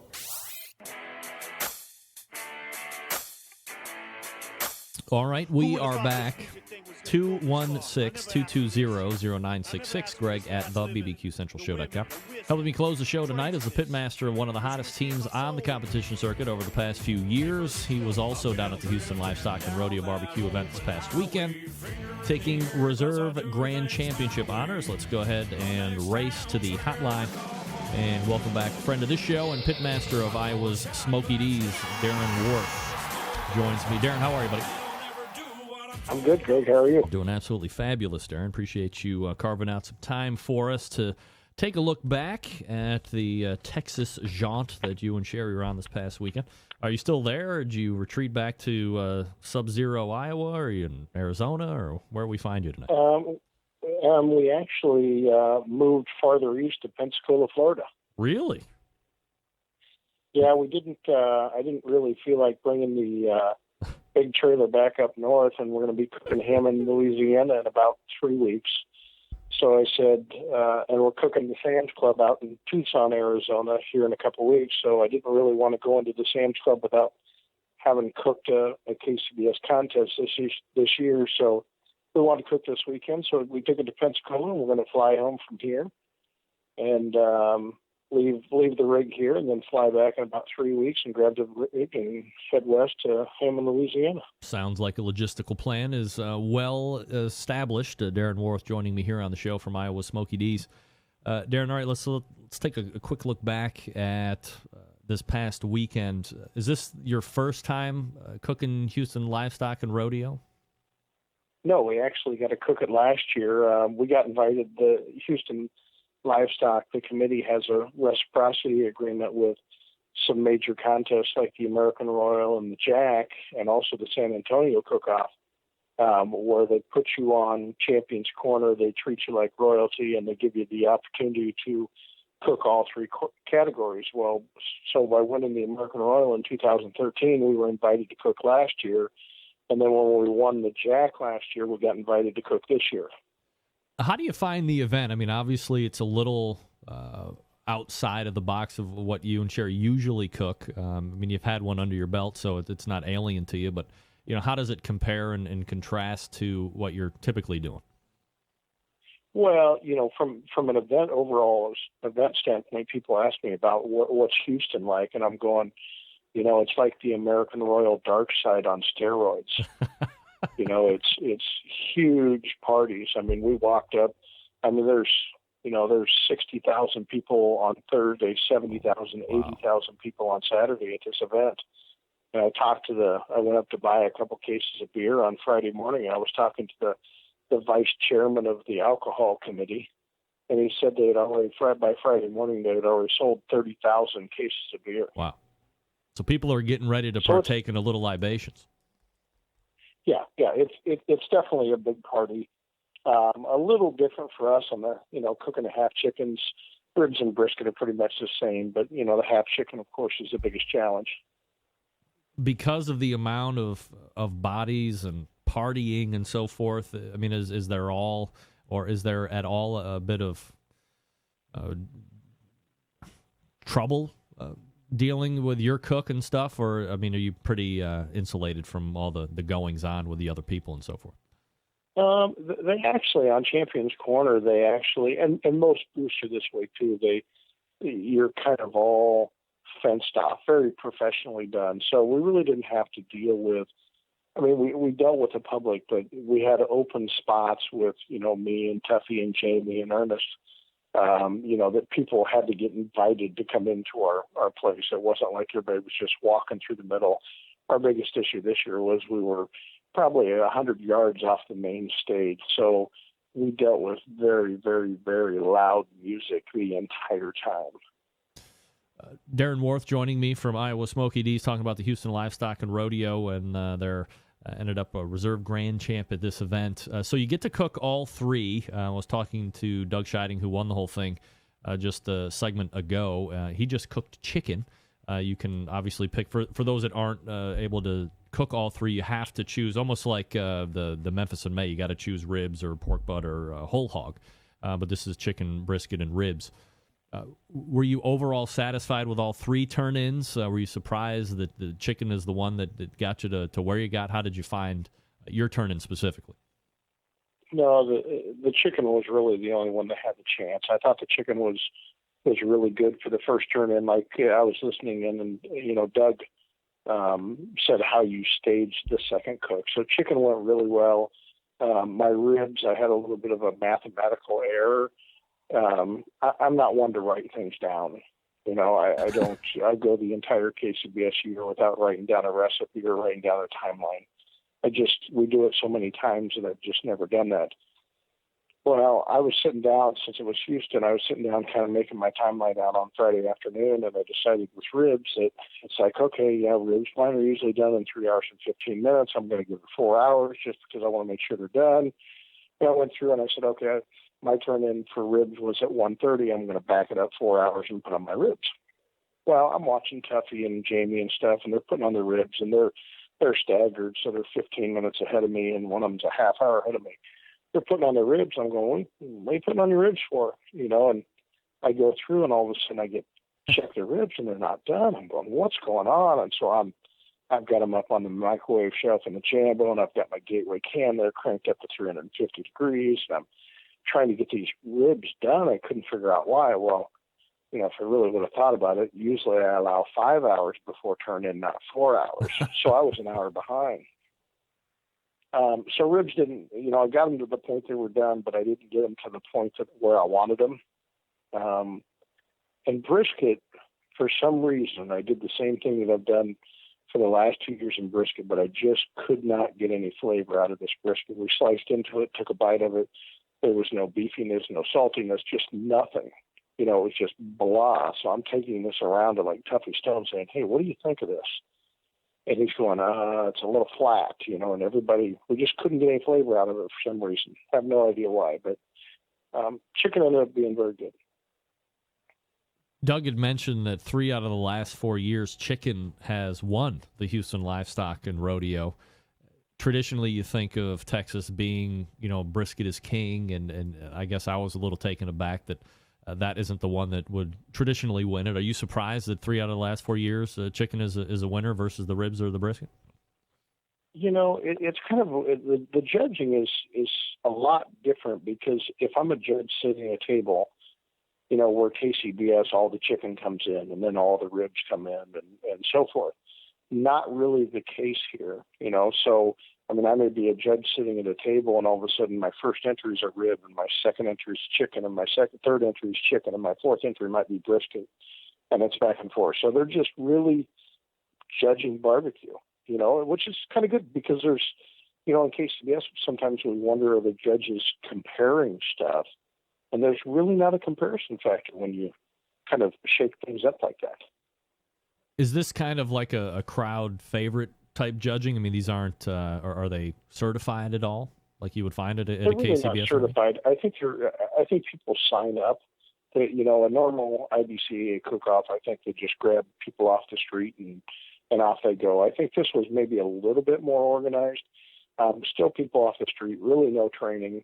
I'm sure some of them were judged a lot, but when you get to the finals table, then those people are kind of invited to judge at the finals.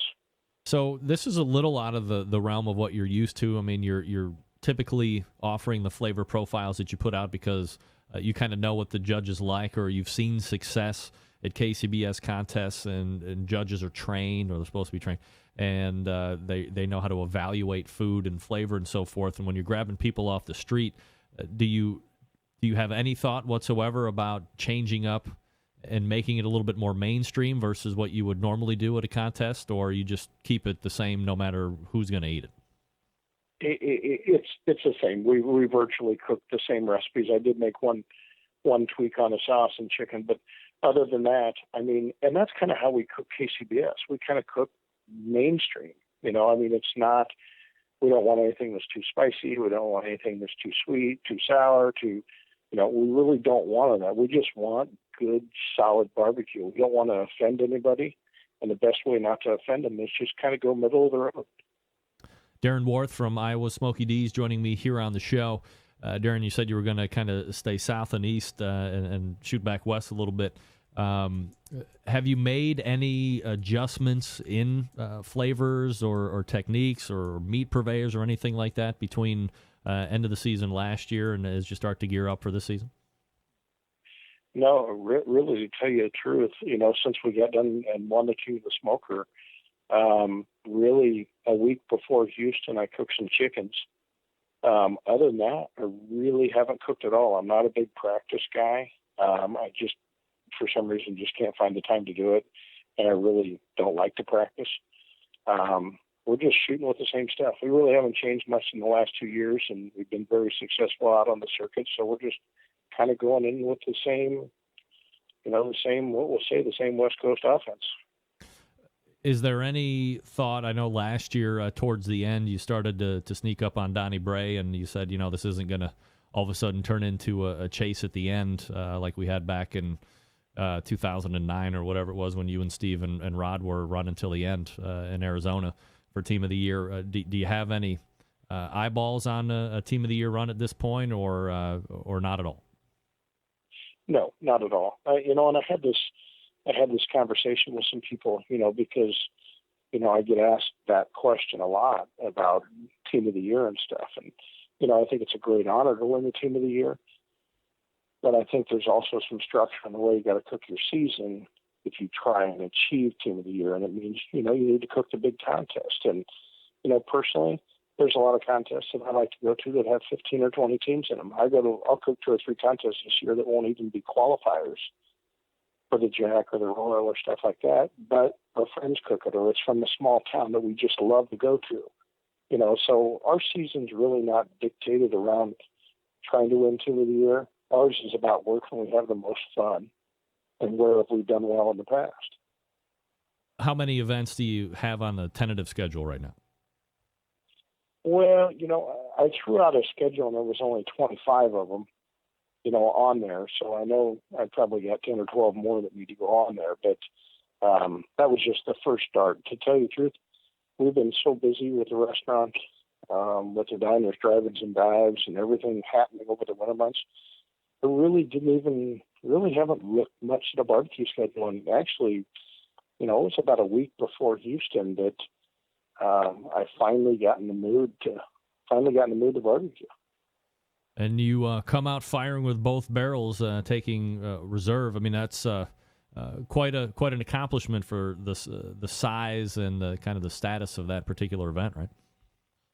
Yeah, I mean, we were very lucky. One thing that Doug didn't mention that's really tough there at Houston is they tag your meat. Well, you only get 2 racks of ribs. You only get 2 chickens and you only get 2 briskets.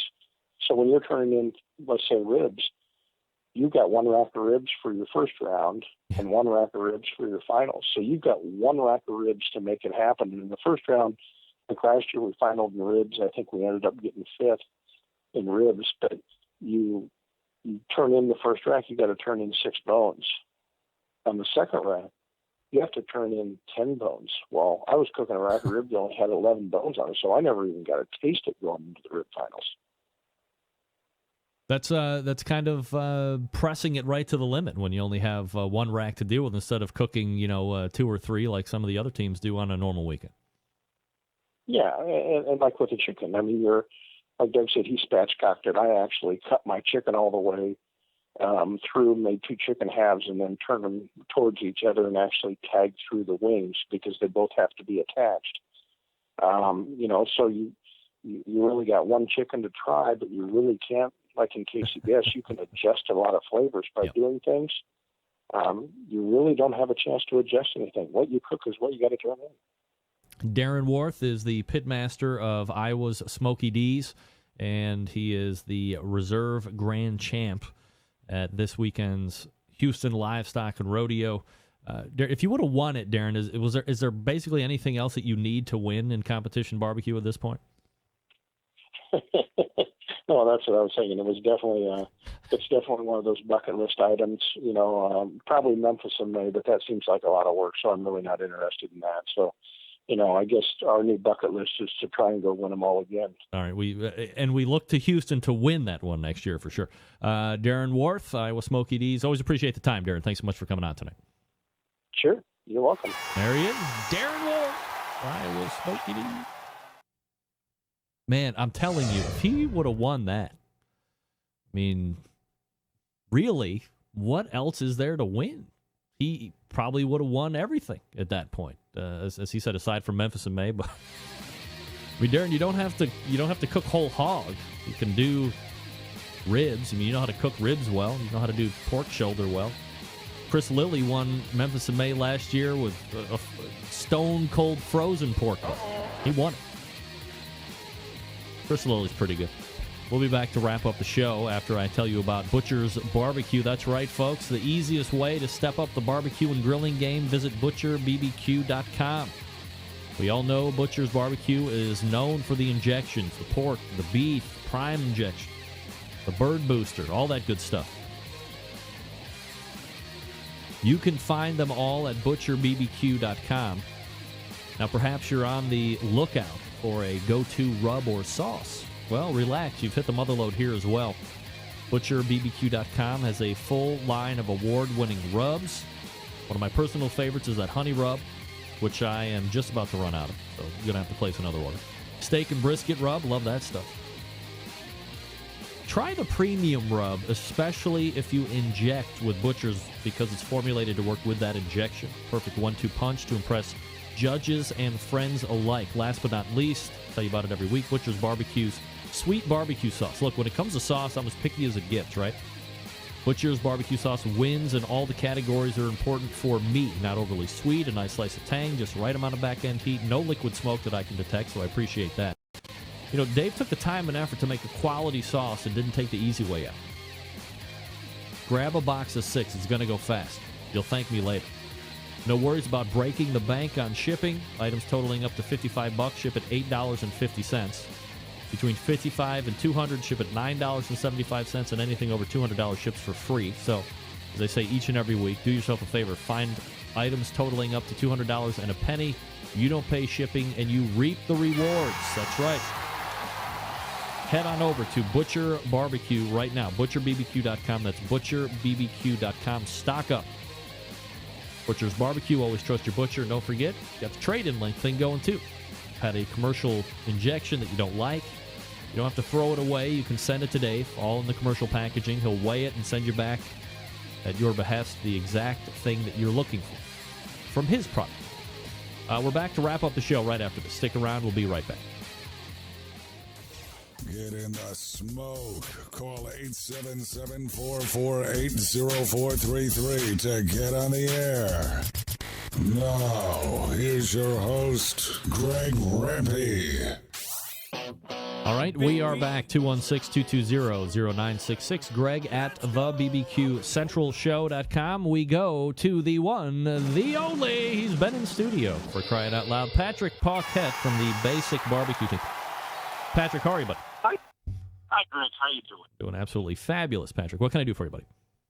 Can I just share or vent a bit regarding the flag controversy? Yes, your phone connection is horrible, but go ahead. Yeah, I'll try and speak louder. It's this case. People get all worked up about the flag bit, and I understand it, and I agree. However, I would just ask those listening to your show that the importance of the flag being flown and taken care of be the same at the end of the contest and at night. As a first-generation American, we were brought up with, the flag code and all of that stuff. But that respect that's got everybody pissed off because they couldn't put the flag up needs to be carried in at the end of the contest when you see flags draped all over stuff and on the ground and just treated like shit. I get part of democracy is allowing that to happen, but there's a lot of hypocrisy when you get pissed off about not being able to put it up. But at the end of a contest, when everybody's running and got to go and it's time to leave and get out of here, you're going to treat it well then, too. And I just need to vent that because no one's talking about that other half of it. I understand why some places put in rules about dealing with the flag with some respect, and I'm just one of them guys. But it's just wanted that said because it just pisses me off when I see it sometimes. Patrick, I agree 100%. If you have the flag out at night, you put a light on it. If you're going to be taking it down, you don't let it touch the ground. You're handling it the way you should. And so if you're going to get pissed off because somebody's telling you to take it down, city ordinance or not, raise it up, fly it because you like it, but treat it right at the end. Absolutely. Good call, Patrick. If you don't know how to treat the flag, make sure that you do some due diligence on your part. And don't be a hypocrite like Patrick is saying. Absolutely. I agree. All right. Thanks again to Darren Worth from Iowa Smoky D's. Thanks to Doug Scheiding from Row Cookers as well, joining me this hour as guests. All right, let's wrap it up. All the way back in the first hour, we talked with Ryan Moore, Knock Your Socks Off Barbecue, talking about the win over Lake Havasu. We then transitioned over to who I consider to be a Hall of Famer, Mike Davis, Laudable Barbecue, talking about his top 6 finish in Daphne, Alabama, moving on to the Sam's Club Regional Round in September, amongst some other things. Great interview. Go back and grab that one. And then in the second hour, as I just mentioned, we talked with Doug Scheiding from Row Cookers. He won the Houston Livestock and Rodeo Barbecue event, Cooking with Across the Tracks Barbecue. And we just finished up with Darren Worth. Iowa Smoky D's took reserve Grand Championship honors this past weekend as well. If you use raw cast iron, as I leave you here tonight, reseason it each and every time, right? Reseason it each and every time. Little pan, little Crisco, it starts to cool down, hit it with a little grill brush, knock the bits off, and then season it to give you generations of rust-free service. September 11th, 2001, I will never forget. Until next Tuesday at 9 p.m. Eastern Standard Time, this is your program host and proud U.S. American, Greg Rempe. Good night now.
Bobby Rempe from Cleveland, Ohio, and you're listening to BBQ Central. This is the BBQ Central Radio Show, which airs live every Tuesday evening from 9 to 11 p.m. Eastern Standard Time. The BBQ Central Show is being brought to you by Big Papa Smokers.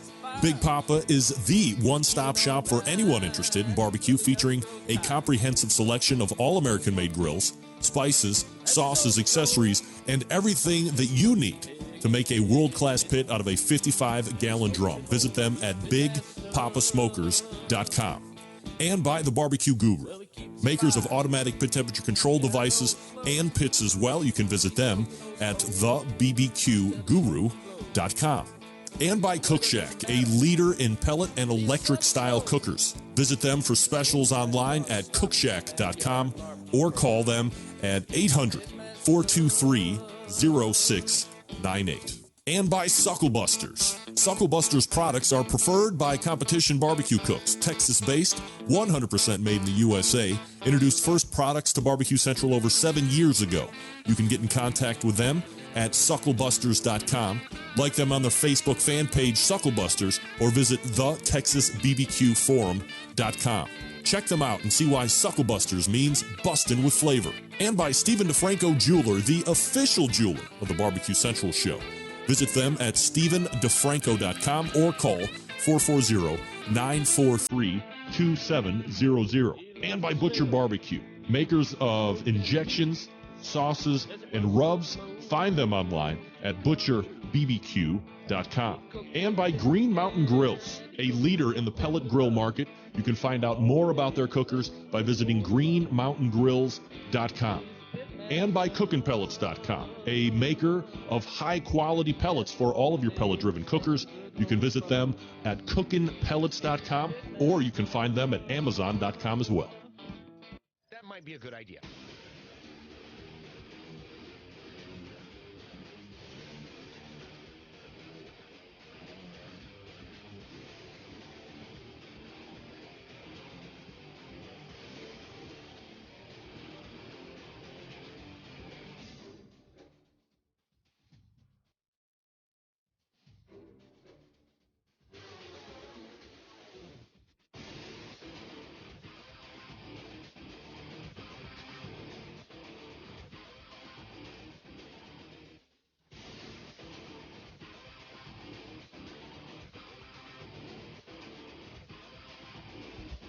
All right, good evening and welcome to the Really Big Barbecue Central Show.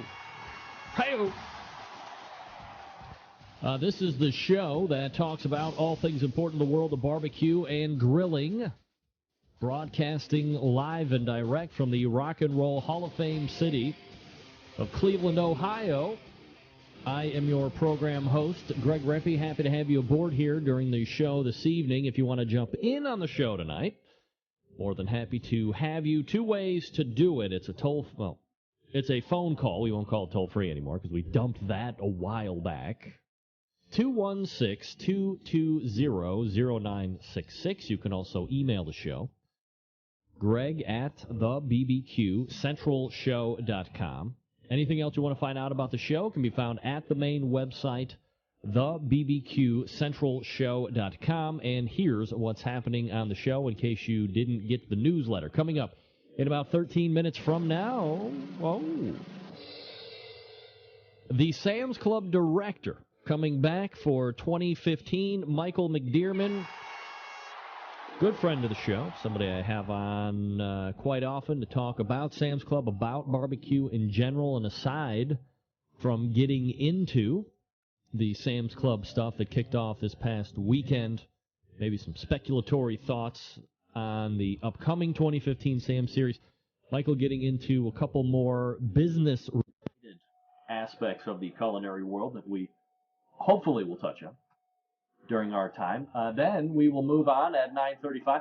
You saw him here last week because he won a Popka, Florida. You see him here this week because he turned around, changed up sanctioning bodies, summarily won the grand championship at the inaugural first local qualifying event for the Sam's Club National Barbecue Series in Kissimmee, Florida.